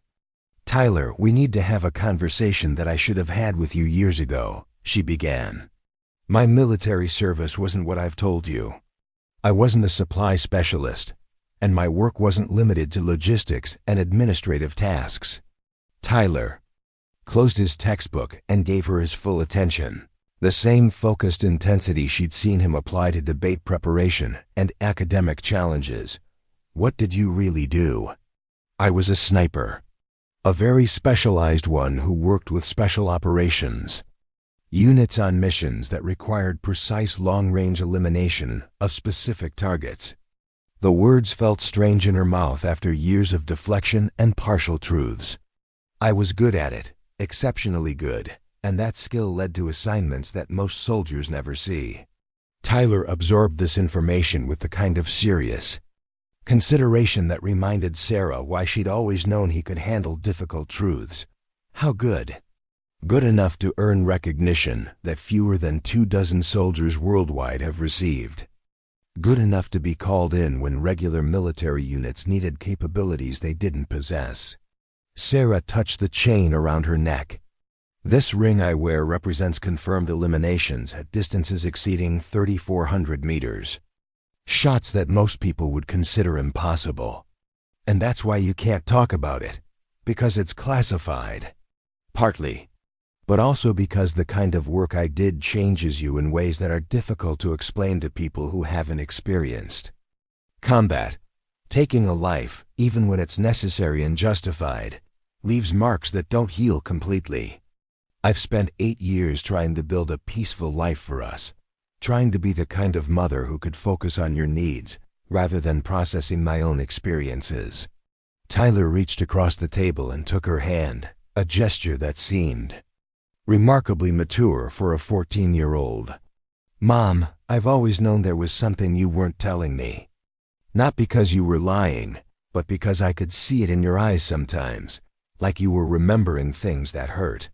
Sarah felt tears forming as she realized that Tyler had been protecting her emotional privacy just as carefully as she'd been protecting his innocence. He'd seen through her cover story, but chosen not to push for details that might cause her pain. Tyler, tomorrow I'm going to testify in a military court-martial. My testimony could help save an innocent soldier from prison, but it will also mean that our quiet life here is over. People will know who I am and what I've done. There may be media attention, government scrutiny, and possibly danger from people who don't want the truth to come out. What kind of danger? Sarah hesitated, trying to balance honesty with her instinct to protect Tyler from adult concerns. The kind that comes from exposing corruption among powerful people. The soldier I'm testifying for was framed by someone with enough authority to alter official records and destroy evidence. People who can do that have resources to retaliate against witnesses who threaten their interests. Tyler was quiet for several minutes, and Sarah could see him working through the implications of what she'd told him. When he finally spoke, his voice carried a maturity that made her chest tighten with pride and sadness. Mom, do you remember when I was 10 and that kid Jake Morrison was picking on smaller kids at school? You told me that sometimes doing the right thing is scary and difficult, but that's exactly when it's most important to do it anyway. I remember. This is the same thing, isn't it? Except bigger and more important.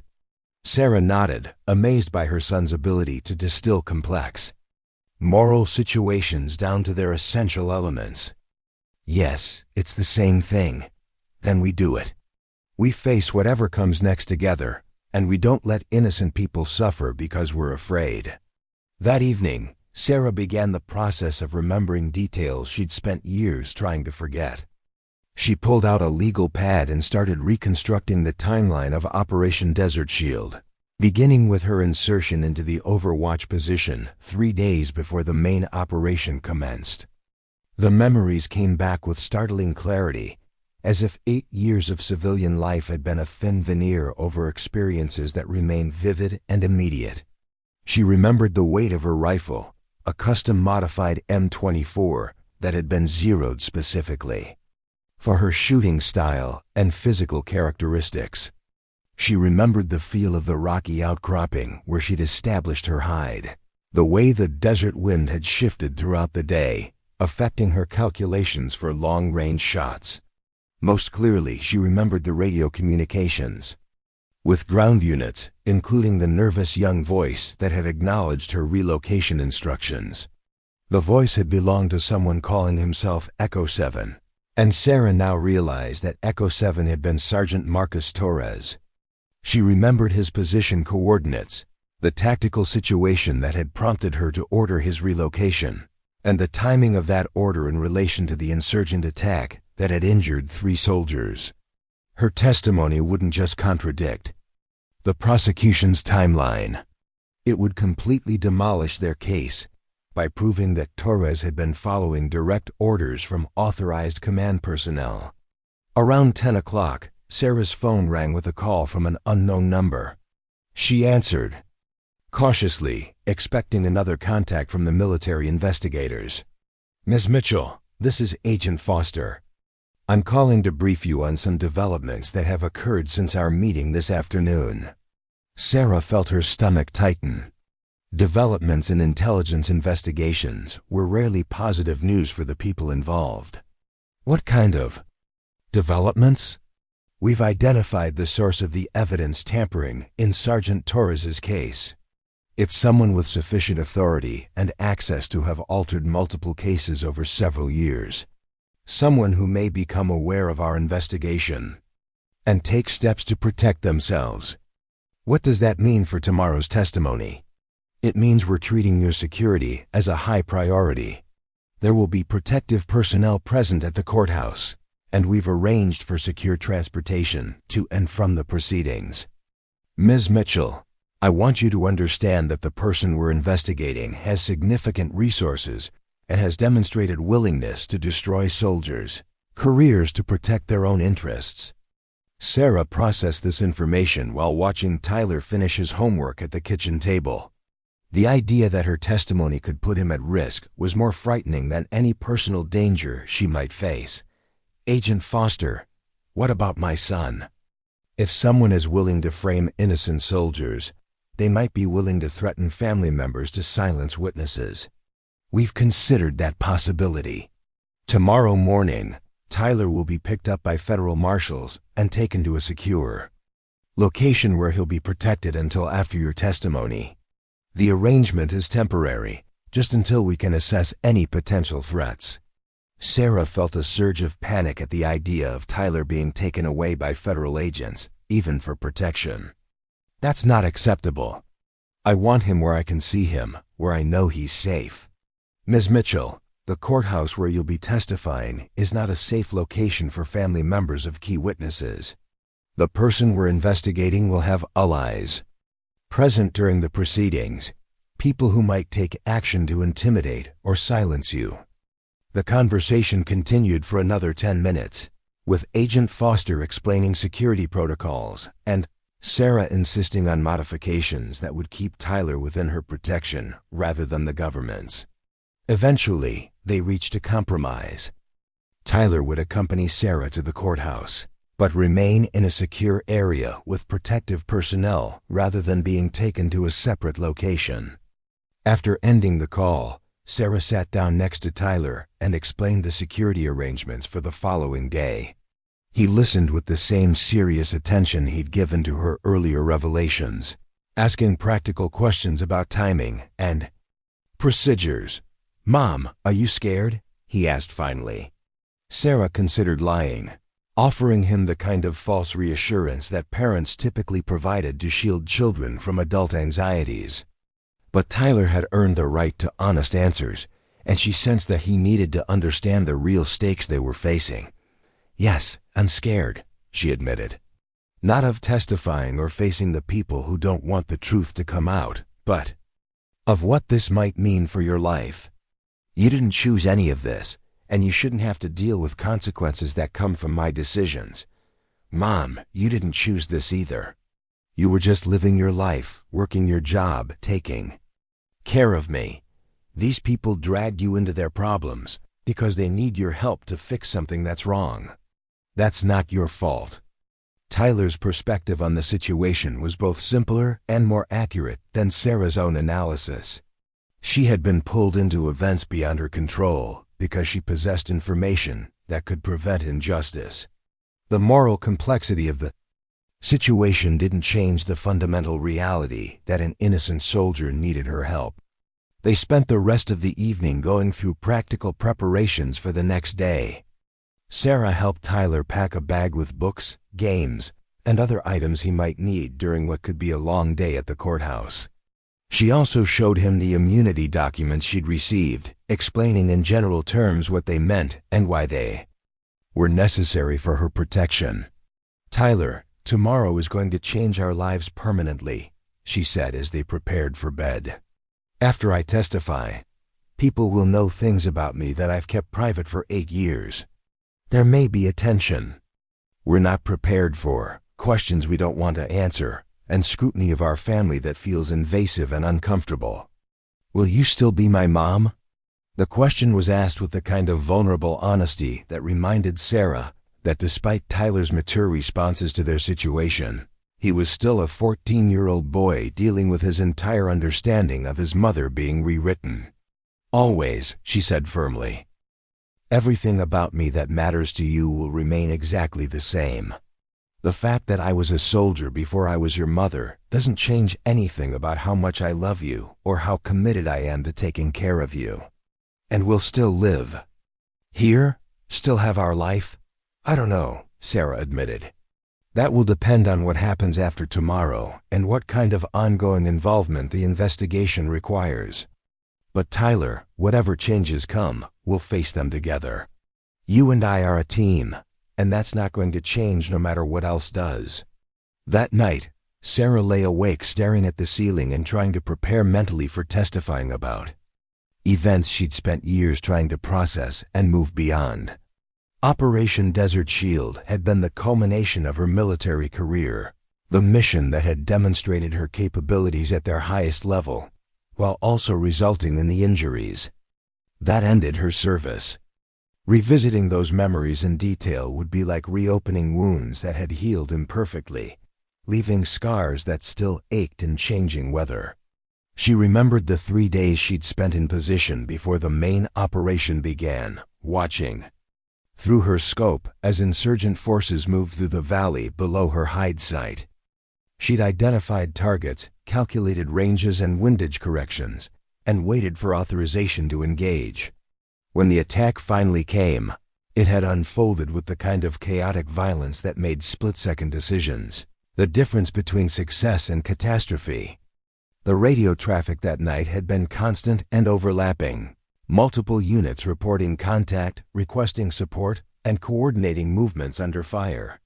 Sarah's position had given her a comprehensive view of the battlefield, allowing her to serve as both overwatch sniper and tactical coordinator for ground units that couldn't see beyond their immediate surroundings. It was in that coordination role that she'd ordered Sergeant Torres to relocate his observation post, moving him away from a position that intelligence had indicated was likely to be overrun. The decision had saved Torres's life and possibly the lives of other soldiers in his unit, but it had also placed him away from his assigned position when the attack occurred, creating the appearance of abandonment that military prosecutors were now using to destroy his career. The irony was bitter. Torres was being punished for following orders that had been given specifically to protect him and his fellow soldiers. Sarah's own injuries had occurred when she'd moved from her hide site to assist with casualty evacuation. Shrapnel from an improvised explosive device had caught her in the shoulder and neck, causing damage that required multiple surgeries and months of rehabilitation. The injuries had ended her ability to maintain the physical demands of sniper operations, leading to her medical retirement and the beginning of her civilian life. The morning of her testimony dawned clear and hot, with the kind of desert sky that promised temperatures above 100 degrees by noon. Sarah dressed carefully in the one business suit she owned, a conservative navy blue outfit she'd purchased years earlier for Tyler's school events. She pinned her hair back severely and applied minimal makeup, aiming for a professional appearance that wouldn't distract from her testimony. Tyler was unusually quiet over breakfast, picking at his cereal. while stealing glances at his mother as if trying to memorize her face before it became associated with public notoriety. Sarah understood his concern. After today, she would no longer be just his mother, but a figure connected to military scandal and government investigation. "Tyler, I want you to remember something important," she said as they prepared to leave. "For the courthouse. No matter what people say about me after today, no matter what stories appear in newspapers or on television, you know who I really am. I'm the person who helped with your homework, cheered at your debate tournaments, and worried about you when you came home late from school. The military work I did was important, but it was just one part of my life." Tyler nodded solemnly. "I know, Mom, and I'm proud of both parts of who you are." The federal marshals arrived at 8:30, two serious-faced agents in dark suits who checked identification and explained security protocols with professional efficiency. They escorted Sarah and Tyler to an unmarked government vehicle with reinforced glass and additional communication equipment. As they drove through Phoenix toward the courthouse, Sarah found herself scanning the streets with the kind of tactical awareness she hadn't employed in years, noting potential ambush sites and escape routes. The courthouse was a modern building of glass and steel that seemed to reflect the desert sun in blinding sheets of light. Federal and military vehicles filled the parking areas, and Sarah could see personnel in various uniforms, moving with the kind of purposeful urgency that suggested significant developments were still occurring. As their vehicle approached the main entrance, she noticed news vans from several television stations positioned across the street. "Ms. Mitchell, the media presence is larger than we anticipated," one of the marshals explained. "We're going to take you through a secure entrance to avoid cameras and reporters."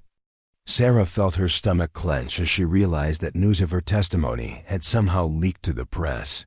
The quiet anonymity she'd maintained for 8 years was about to end in the most public way possible, with her transformation from cafeteria worker to key witness in a military scandal broadcast to anyone interested enough to watch. Tyler squeezed her hand as they prepared to exit the vehicle. "Mom, whatever happens in there, just tell the truth. That's all anyone can ask of you." The secure entrance led through a series of corridors lined with federal agents and military police. Sarah had expected a formal courthouse atmosphere, but the level of security suggested something approaching a national security proceeding. Agent Foster met them at a checkpoint and escorted them to a conference room where they would wait until her testimony was required. "Ms. Mitchell, there have been some developments overnight that you need to know about," Agent Foster began once they were seated. "The person we believe is responsible for the evidence tampering has become aware of our investigation. They've retained high-level legal counsel and are reportedly preparing to claim that any testimony you provide is fabricated to gain personal advantage." Sarah felt anger flare in her chest. Personal advantage? I'm risking everything I've built to help someone I barely remember from 8 years ago. What possible advantage could I gain from exposing myself to this kind of scrutiny? They're going to argue that you're seeking attention, book deals, movie rights, or other financial benefits from your military service. They'll also likely attack your credibility by suggesting that your medical retirement was actually a disciplinary action that you're now trying to revenge. The strategy was predictable but potentially effective. Sarah's military records were classified, making it difficult for the public to verify the true circumstances of her service and retirement. If someone with authority claimed she was an unreliable witness seeking personal gain, it might be enough to undermine her testimony regardless of its accuracy. "What can we do to counter those attacks?" she asked. "Tell the truth completely and consistently. Your testimony will be corroborated by evidence we've gathered independently, including communications logs that were recovered from backup systems and witness statements from other personnel who were present during Operation Desert Shield." Agent Foster opened a briefcase and withdrew several documents. "Ms. Mitchell, I need to prepare you for what you're going to face in that courtroom. The defense attorney representing the person we're investigating is going to try to destroy your credibility through any means available. They'll ask about your personal life, your relationship with your son's father, your employment history, and anything else they think might make you appear unreliable or motivated by personal interest. Sarah reviewed the documents, which included detailed questions about her military service, her medical retirement, and her civilian life since leaving the Army. The scope of the inquiry was broader than she'd expected, covering aspects of her personal history that seemed irrelevant to the question of whether Sergeant Torres had followed orders during Operation Desert Shield. They're going to make this about me rather than about the evidence, she realized. That's their only viable strategy. The physical evidence supports your account of events, so they need to convince the court that your testimony can't be trusted. Ms. Mitchell, I want you to understand that this process may be more difficult and invasive than anything you experienced during your military service. Tyler, who had been listening to this conversation with growing concern, spoke up for the first time since entering the courthouse. What if they ask her things that are too personal? Things that aren't anyone's business? Agent Foster turned to Tyler with an expression that mixed professional courtesy with genuine sympathy. Tyler, the legal system sometimes requires people to discuss private matters when they're relevant to establishing credibility or motivation. Your mother has protections as a witness, but those protections have limits. Sarah realized that Tyler was beginning to understand the full cost of her decision to testify. Not only would her carefully guarded military service become public knowledge, but aspects of their personal life might also be exposed to scrutiny from lawyers, journalists, and anyone else interested in the case. Tyler, we can still change our minds, she said quietly. I could refuse to testify, accept whatever legal consequences that brings, and protect our privacy. You didn't sign up for having your family life examined by strangers. Tyler looked at his mother with the kind of steady determination that reminded her of her own resolve during difficult missions. Mom, if we walk away now, what happens to Sergeant Torres? He probably goes to prison for 15 years. And what happens to other soldiers who might be in similar situations? They probably face the same fate because the people responsible for framing them will know they can get away with it. Tyler nodded as if these answers confirmed his own analysis of their moral position. Then we can't walk away. Some things are more important than privacy or comfort. You taught me that. At 11:30, a military bailiff appeared at the conference room door to escort Sarah to the courtroom. Tyler would remain in the secure area with protective personnel, but Sarah could see him through a window that looked out into the main corridor. He gave her a thumbs up and mouthed, "Tell the truth," as she walked past. The courtroom was smaller than Sarah had expected, with wooden benches arranged in military precision and flags representing various services displayed behind the judge's bench. The atmosphere was formal and serious, with military personnel in dress uniforms occupying most of the seating. Sarah noticed immediately that several officers wore insignia indicating very high rank. The kind of authority that suggested this proceeding had implications far beyond one soldier's court-martial. Sergeant Torres sat at the defendant's table with his attorney, a young captain who looked overwhelmed by the magnitude of the case she was handling. Torres appeared older than Sarah remembered from her brief glimpse of him in the medical center. His face marked by stress and the weight of facing 15 years in military prison. When he looked up and saw Sarah approaching the witness stand, recognition dawned in his eyes, followed immediately by hope. The military prosecutor was a colonel, with the kind of polished appearance that suggested significant courtroom experience. He watched Sarah's entrance with professional interest, making notes on a legal pad and occasionally conferring with civilian attorneys, who were presumably representing the person responsible for the evidence tampering. As Sarah was sworn in and took her seat at the witness stand, she felt the weight of dozens of eyes focused on her testimony. In the gallery, she noticed several journalists with notebooks and recording devices, Federal agents whose presence suggested ongoing investigation, and military personnel whose expressions ranged from curiosity to skepticism. The defense attorney began her questioning with basic background information, establishing Sarah's military service and her connection to Operation Desert Shield. The questions were straightforward and professional, designed to introduce her credentials as a witness without revealing details that might compromise ongoing security concerns. Staff Sergeant Chun, can you describe your role during Operation Desert Shield? Sarah took a deep breath and began the testimony that would transform her from an anonymous cafeteria worker into a key figure in a military scandal that would eventually reach the highest levels of government. I was assigned as Overwatch Sniper and Tactical Coordinator for Special Operations Units conducting the mission. My position provided comprehensive surveillance of the operational area and allowed me to direct ground unit movements based on real-time intelligence and observed enemy activity. The words came out clearly and professionally, drawing on years of military briefings and debriefings. Sarah felt herself falling back into the mindset and vocabulary of her military service, becoming once again Staff Sergeant Chun rather than the civilian identity she'd maintained for 8 years. As her testimony continued, detailing the events of that night and the radio communications that had saved Sergeant Torres's life, Sarah could see the prosecution's case beginning to crumble. Her account contradicted every element of their timeline and provided logical explanations for actions they had characterized as abandonment and cowardice. But she also realized that her testimony was opening doors to questions and investigations that would extend far beyond this courtroom.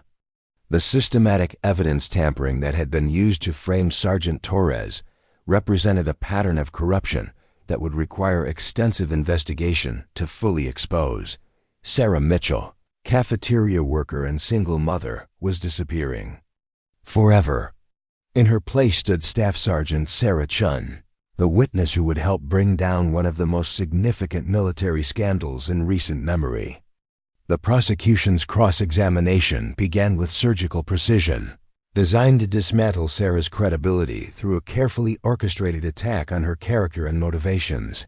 Colonel Henderson, the military prosecutor, approached the witness stand with the confidence of someone who had destroyed witnesses before and expected to do so again. Staff Sergeant Chun, or should I say Ms. Mitchell, he began with deliberate emphasis on her civilian name. You've testified that you clearly remember radio communications from an operation 8 years ago. Isn't it true that you suffered traumatic brain injury during that same operation, injury severe enough to end your military career? Sarah had expected this line of attack, but hearing her medical condition weaponized against her still stung. I suffered shrapnel wounds to my shoulder and neck, Colonel. The brain injury was minor and caused no lasting cognitive impairment, as documented in my medical records. Medical records that are conveniently classified, preventing this court from independently verifying your claims. Colonel Henderson moved closer to the witness stand, his voice taking on the theatrical quality of someone playing to the gallery. Isn't it true that your memory of that night has been reconstructed through therapy and counseling rather than actual recall? No, sir. My memories of Operation Desert Shield are vivid and detailed because they represent the most significant action of my military career. The events of that night are seared into my memory precisely because of their intensity and importance. Colonel Henderson consulted his notes with exaggerated attention, a performance designed to suggest he possessed damaging information about Sarah's credibility. Ms. Mitchell, let's discuss your current employment situation. You work as a cafeteria server at a veterans hospital, correct? I work in food services at the Riverside Veterans Medical Center, yes. A significant step down from your military rank and responsibilities. Some might say a disappointing outcome for someone who claims to have been an elite special operations asset. The colonel's tone carried an undertone of mockery that made Sarah's jaw tighten. Tell me, Ms. Mitchell, have you ever considered Writing a book about your military experiences? Sarah saw the trap being laid and responded carefully. No, Colonel. I signed non-disclosure agreements that prohibit me from discussing classified operations in any public forum. But those agreements wouldn't prevent you from writing fiction, would they? Fictional accounts of military operations that just happen to closely resemble your own experiences? Colonel Henderson smiled coldly. Have you ever been approached by publishers, literary agents, or movie producers interested in your story? No, sir. Until yesterday, no one outside the military knew about my background or service record. How convenient. And now, suddenly, you emerge as the key witness in a high-profile case that will undoubtedly generate significant media attention. Attention that could be quite valuable to someone seeking to monetize their military service. The implication was clear and insulting, suggesting that Sarah had orchestrated her involvement in the Torres case for personal financial gain. She felt anger rising in her chest but forced herself to respond with professional calm. Colonel, I came forward because I learned that an innocent soldier was facing imprisonment based on falsified evidence. I have no interest in publicity, media attention, or financial benefit from my military service. I simply couldn't allow Sergeant Torres to be convicted for following orders I personally gave him. Orders you claim to have given him, orders for which no official record exists. Colonel Henderson returned to his table and picked up a thick folder. Ms. Mitchell, military communications are documented, logged, and archived according to strict protocols. If you actually gave orders to Sergeant Torres on the night in question, where is the documentation? Sarah had expected this question and knew her answer would be crucial to establishing her credibility. Colonel, specialized operations often employ communications protocols that are not part of standard documentation procedures. Secure channels exist specifically to protect sensitive information from being recorded in accessible databases. How convenient for your testimony. You claim to have given orders through channels that leave no evidence, making your account impossible to verify or refute. Colonel Henderson opened the folder and withdrew several documents. Ms. Mitchell, I'm going to show you the complete communications log from Operation Desert Shield. Please point out where your alleged orders to Sergeant Torres are recorded. Sarah examined the documents, recognizing them as standard military communications records, but knowing they wouldn't contain the secure channel transmissions she'd used that night. Colonel, as I testified, the orders I gave were transmitted through encrypted channels that are not included in standard operational logs. So your testimony relies entirely on your uncorroborated memory of conversations that allegedly occurred through channels that leave no evidence. Do you see how that might appear convenient to this court? The cross-examination continued for another hour, with Colonel Henderson systematically attacking every aspect of Sarah's testimony and background. He questioned her medical retirement, suggested her civilian employment indicated professional failure, and repeatedly implied that her testimony was fabricated for personal gain. By the time he finished, Sarah felt as though she'd been through a professional assassination, designed to destroy not just her credibility, but her character. When the defense attorney rose for redirect examination, Sarah could see concern in Captain Rodriguez's eyes. The prosecution's attack had been effective, raising enough questions about Sarah's reliability to potentially undermine her testimony, despite its accuracy. Staff Sergeant Chun, you've been accused of fabricating your testimony for personal gain. What do you have to gain from testifying in this proceeding? Sarah looked directly at Sergeant Torres as she answered, Nothing, Captain. I have everything to lose and nothing to gain. My quiet civilian life is over, my privacy is destroyed, and my son will have to live with the consequences of my decision to come forward. I'm here because an innocent soldier is facing 15 years in prison for following my orders. Do you have any doubt about the accuracy of your memory regarding the events of Operation Desert Shield? None whatsoever. Those memories are as clear today as they were 8 years ago, because they represent life and death decisions made under extreme circumstances. When you're responsible for coordinating movements that determine whether people live or die, you remember every detail. Captain Rodriguez moved to a table where Agent Foster sat with additional documents. Staff Sergeant Chun, I want to show you some materials that have been recovered through independent investigation. Can you identify these items?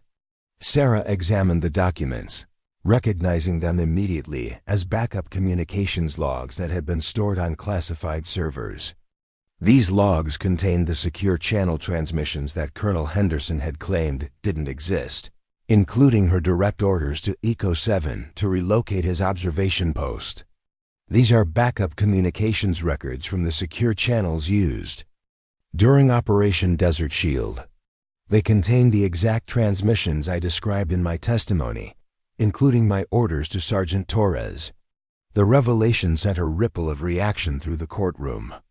Colonel Henderson was on his feet immediately, objecting to the introduction of classified materials that hadn't been provided during discovery. But Judge Clearwater, a veteran military jurist with decades of experience, overruled the objection. After examining the document's authentication, the court will admit these communications logs as evidence. Colonel Henderson, did the prosecution have access to these backup records during its investigation? Colonel Henderson's discomfort was obvious as he conferred with his civilian co-counsel. Your Honor, the prosecution was informed that all relevant communications records had been provided. We were not made aware of any backup systems or additional documentation. Judge Clearwater's expression suggested she found this explanation inadequate. Captain Rodriguez, can you explain how these records were obtained and why they weren't included in the original case materials? Captain Rodriguez gestured toward Agent Foster, who rose to address the court. Your Honor, these records were recovered as part of an ongoing investigation into systematic evidence tampering in multiple military legal proceedings. The backup logs were deliberately excluded from Sergeant Torres's case materials by someone with administrative access to the case files. The admission created an uproar in the courtroom, with journalists scribbling notes and military personnel exchanging significant glances. Judge Clearwater gavelled for order before addressing Agent Foster directly. Agent Foster, are you testifying that evidence was deliberately withheld from this proceeding? Yes, Your Honor, our investigation has revealed a pattern of evidence manipulation designed to support false prosecutions of military personnel. Sergeant Torres's case appears to be part of this larger conspiracy. Colonel Henderson was visibly struggling to maintain his composure as his carefully constructed case disintegrated around him. Your Honor, I object to these inflammatory accusations. The prosecution has proceeded in good faith based on the materials provided by military intelligence services. Judge Clearwater studied the backup communications logs with the careful attention of someone familiar with military documentation procedures. Captain Rodriguez, these logs appear to corroborate Staff Sergeant Chun's testimony in specific detail. They show orders being given to Echo 7 at precisely the time she described. Orders that directly contradict the prosecution's theory of abandonment. That's correct, Your Honor. The logs prove that Sergeant Torres was following direct orders from authorized command personnel when he relocated his observation post. Sarah watched this exchange with a mixture of relief and growing apprehension. While the evidence was vindicating her testimony and clearing Sergeant Torres, it was also exposing a level of corruption that would have far-reaching consequences. The systematic evidence tampering that Agent Foster had described would require extensive investigation and likely result in multiple prosecutions of high-ranking military personnel. Judge Clearwater called for a recess to examine the new evidence and consult with military legal authorities about the implications of systematic evidence tampering. During the break, Sarah was escorted to a secure conference room where Tyler was waiting with obvious anxiety about how her testimony had been received. "Mom, are you okay? You look exhausted." Sarah embraced her son, feeling the weight of the morning's ordeal settling into her bones like fatigue after a long mission. "It was difficult, Tyler. They tried to make me look like a liar and an opportunist, someone who would fabricate testimony for personal gain. But you had evidence to prove what you were saying." "We did eventually. Evidence that also proved someone has been systematically tampering with military legal cases, framing soldiers to protect other people's interests." Sarah sat down heavily in one of the conference room chairs. "Tyler, this is bigger than just Sergeant Torres's case. What I've gotten involved in is going to require ongoing investigation and possibly additional testimony in other cases." Tyler studied his mother's face with the kind of mature concern that reminded her how much he'd grown up in just the past few days. "Does that mean we can't go back to our regular life?" "I don't think our regular life exists anymore. After today, everyone will know who I am and what I did in the military. There will be media attention, probably book and movie offers, and definitely scrutiny from people who want to understand how this conspiracy was able to operate for so long. Are you sorry you came forward?" Sarah considered the question carefully, weighing her exhaustion and anxiety against the knowledge that Sergeant Torres would likely be cleared of all charges. "No, Tyler, I'm not sorry. It was the right thing to do, even though it's been harder than I expected." Their conversation was interrupted by Agent Foster, who entered the conference room with news about developments during the recess. "Ms. Mitchell, Judge Clearwater has dismissed all charges against Sergeant Torres based on the evidence presented during your testimony. The backup communications logs prove conclusively that he was following direct orders when he relocated his observation post." Sarah felt a surge of relief so intense it almost brought tears to her eyes. "What happens now?" "Now the real investigation begins. Your testimony and the evidence we've uncovered have exposed a conspiracy that extends to multiple cases and involves several high-ranking military personnel. The Defense Department is launching a comprehensive review of court-martial proceedings over the past 5 years to identify other instances of evidence tampering." Tyler leaned forward with interest. "Will my mom have to testify in all those other cases?" Agent Foster looked at Sarah with an expression that mixed sympathy with professional necessity. "Potentially, yes. Staff Sergeant Chin's knowledge of classified operations and her willingness to testify truthfully make her a crucial witness in exposing this conspiracy. But Ms. Mitchell, we understand the personal cost of ongoing involvement, and we're prepared to provide whatever support you need."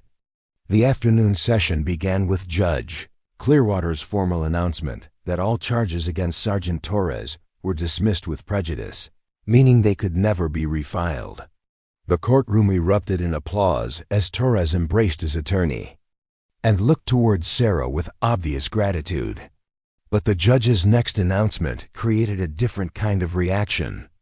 "This court has been informed that the evidence presented today has revealed systematic evidence tampering in military legal proceedings. Accordingly, I am ordering a comprehensive investigation into all cases handled by the personnel responsible for Sergeant Torres's prosecution. Any soldiers who may have been wrongfully convicted based on tampered evidence will have their cases reviewed immediately." The implications were staggering. If the evidence tampering was as systematic as Agent Foster had suggested, dozens or potentially hundreds of soldiers might have been wrongfully convicted over the past several years. Sarah realized that her decision to testify had unleashed an avalanche of legal proceedings that would take years to resolve. As the courtroom cleared, Sergeant Torres approached Sarah with his wife and 2 young children. His eyes were bright with tears as he took her hand in both of his. "Staff Sergeant Chun, I don't know how to thank you. My family was preparing for me to spend the next 15 years in prison. You gave me back my life. Sarah was surprised by how emotional she felt seeing Torres reunited with his family. "Sergeant Torres, you were following orders. You shouldn't have had to face prosecution for doing your job. The official record said those orders never existed. Without your testimony, there was no way to prove I wasn't lying about receiving them." Torres's wife stepped forward with their children, a boy and girl who appeared to be around Tyler's age. "Mrs. Chun, our family owes you everything. If there's ever anything we can do to repay what you've done for us, please don't hesitate to ask." Sarah looked at Torres's children and thought about Tyler waiting in the secure area, both of them facing uncertain futures because of the decisions she'd made. "Just take care of your family, Sergeant Torres. Make sure your children know how lucky they are to have a father who served his country with honor." The media attention that followed Sarah's testimony was more intense than she'd anticipated. Within hours of the court's dismissal of charges against Torres, her photograph was appearing on news websites, alongside headlines about military corruption and systematic evidence tampering. The transformation from anonymous cafeteria worker to key whistleblower in a major scandal was complete and irreversible. Tyler handled the attention with remarkable maturity, fielding phone calls from reporters and declining interview requests with polite professionalism. "My mother did what she thought was right," he told one persistent journalist. "She helped an innocent person, and that's all we have to say about it." 3 days after her testimony, Sarah received a call from General Sterling, her former commanding officer, who had flown to Phoenix specifically to meet with her. They arranged to meet at the Veterans Medical Center, in the same cafeteria where Sarah had worked for 8 years. "Staff Sergeant Chun," General Sterling said as he approached her table, his dress uniform drawing attention from other patrons. "You've caused quite a stir in Washington." Sarah stood and offered a respectful salute, which General Sterling returned before gesturing for her to sit. "Sir, I hope I haven't created problems for the operations I was involved in." "On the contrary, you've helped us identify and eliminate a cancer that was destroying the careers of good soldiers." General Sterling accepted a cup of coffee from Lisa, who was clearly starstruck by the presence of such high-ranking military personnel in her cafeteria. "Sarah, the conspiracy you exposed extends further than we initially realized. We've identified at least 40 cases over the past 3 years where evidence was tampered with to support false prosecutions." The number was staggering. 40 soldiers had potentially been wrongfully convicted because someone with authority had decided their careers were expendable in service of protecting larger interests. "Sir, why was this allowed to happen? How could one person have enough access and authority to manipulate so many cases?" General Sterling's expression darkened. "Because the person responsible wasn't acting alone. We've uncovered a network of officers and civilian personnel who were systematically destroying evidence, altering records, and silencing witnesses to protect classified operations from scrutiny. Your testimony broke open a conspiracy that reaches into the highest levels of military command." Sarah felt a chill as she realized the true scope of what she'd become involved in. "General, am I in danger? Is Tyler in danger?" "We don't believe so, but we're taking precautions. The people responsible for this conspiracy are facing criminal prosecution and court-martial. They have more pressing concerns than retaliation against witnesses." General Sterling leaned forward slightly. "Sarah, I need to ask you something important. The Defense Department wants to offer you a position as a special investigator, working with the team that's reviewing these tampered cases. Your knowledge of classified operations and your credibility as a witness would be invaluable." The offer was unexpected and appealing in ways Sarah hadn't anticipated. After 8 years of hiding her military background, the prospect of using her skills and experience in meaningful work was attractive. But she also had Tyler to consider, and their life in Phoenix had provided the stability he needed during his formative years. "General, I'm honored by the offer, but I need to consider what's best for my son." He's in high school, established in his community, and he didn't choose to have his life disrupted by my military service. The position would be based here in Phoenix, working out of the Regional Defense Department office. You wouldn't have to relocate, and Tyler could continue his education without interruption. General Sterling smiled slightly. Sarah, we've learned not to ask you to choose between your family and your service. This position would allow you to do both. That evening, Sarah discussed the job offer with Tyler over dinner at their favorite restaurant, a small Mexican place where they'd celebrated birthdays and achievements throughout his childhood. The familiar environment provided a sense of normalcy despite the extraordinary circumstances they were navigating. Tyler, General Sterling has offered me a position investigating the military cases where evidence was tampered with. It would mean using my background and experience to help other soldiers who were wrongfully convicted. Tyler considered this information while working on his enchiladas. Would you be happy doing that kind of work? I think I would. It would be meaningful work that uses my skills to help people who deserve justice. But Tyler, it would also mean continued involvement in military and government affairs. Our quiet life would be permanently over. Mom, I don't think our quiet life was ever really over. I think it was just hiding from who you really are. Tyler met her eyes with the kind of direct honesty that had characterized their relationship since he was small. You've been serving food to veterans for 8 years, but you've never really stopped being a soldier. Maybe it's time to be a soldier in a way that helps people instead of hiding from people.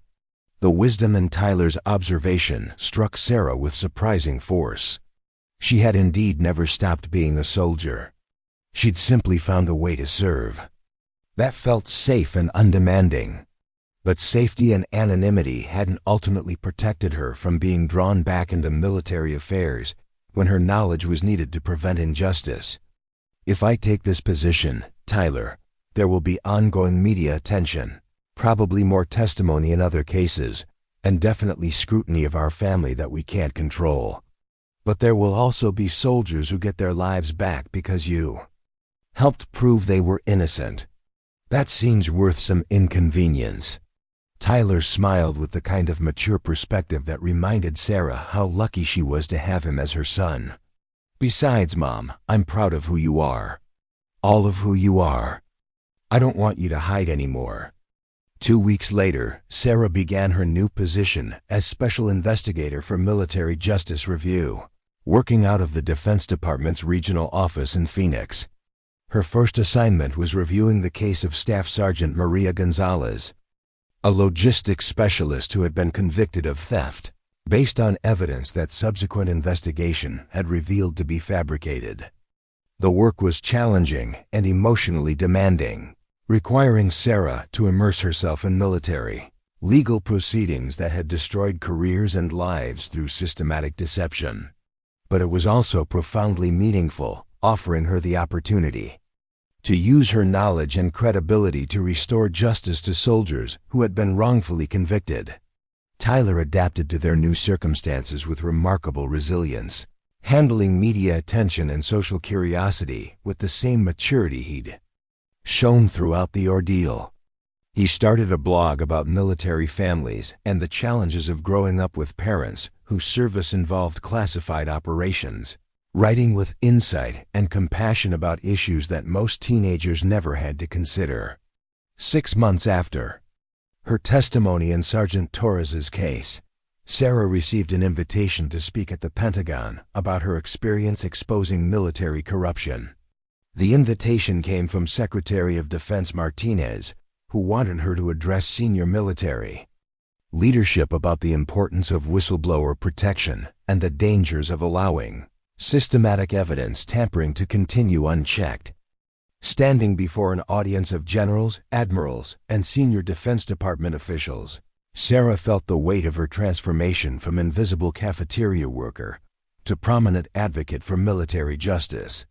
She wore her dress uniform for the first time in 8 years, complete with the ribbons and decorations that reflected her actual service record, rather than the sanitized version she'd lived with as a civilian. Ladies and gentlemen, 8 months ago I was serving food in a veterans hospital cafeteria, hiding my military background because I believed that silence was the best way to protect my family and build a peaceful life. She began, "Today, I stand before you as someone who learned that some silences protect the wrong people, and that the truth, however difficult, is always worth defending." Her speech focused on the 43 soldiers whose convictions have been overturned as a result of the investigation her testimony had initiated. Each case represented a family that had been destroyed by false prosecutions, careers that had been ended by fabricated evidence, and justice that had been denied by systematic corruption. The conspiracy we exposed wasn't the work of one corrupt individual, but a network of people who believed that protecting institutional interests justified destroying individual lives. As military leaders, you have the responsibility to ensure that such a conspiracy never develops again, and that soldiers who come forward with inconvenient truths are protected rather than punished. After her speech, Sarah was approached by dozens of officers who thanked her for her courage and shared their own concerns about military justice and accountability. The response was overwhelmingly positive, suggesting that her testimony had resonated throughout the military establishment and created momentum for systematic reforms. That evening, as Sarah and Tyler walked through the corridors of the Pentagon before heading home to Phoenix, she reflected on the extraordinary journey that had brought them from their quiet apartment to the center of American military power. The scared single mother who had hidden her identity for 8 years had been replaced by someone who was comfortable using her voice and authority to advocate for justice. "Mom, are you happy with how things turned out?" Tyler asked as they approached the exit. Sarah considered the question, weighing the costs and benefits of the path they'd traveled together.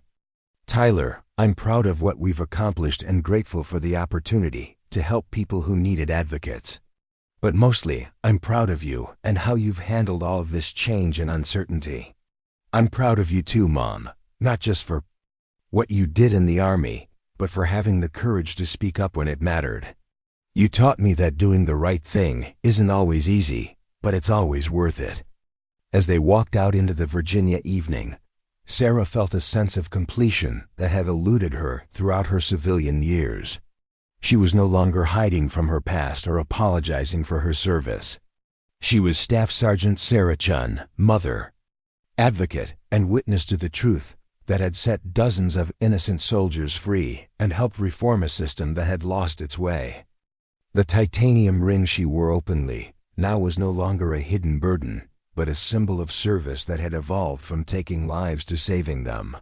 Her story had become one of redemption and transformation, proving that heroes could emerge from the most unlikely places when circumstances demanded courage and truth. Tyler was right. She had never really stopped being a soldier. She had simply found a new way to serve, one that honored both her military training and her commitment to justice. The quiet life she'd built in Phoenix had been the foundation for something larger and more meaningful than she'd ever imagined possible. Sarah Mitchell, the invisible cafeteria worker, had disappeared forever. In her place stood someone who was fully visible, fully engaged, and fully committed to ensuring that the truth would always prevail over institutional convenience, and that no soldier would ever again face false prosecution in silence. Up next, you've got 2 more standout stories right on your screen. If this one hit the mark, you won't want to pass these up. Just click and check them out.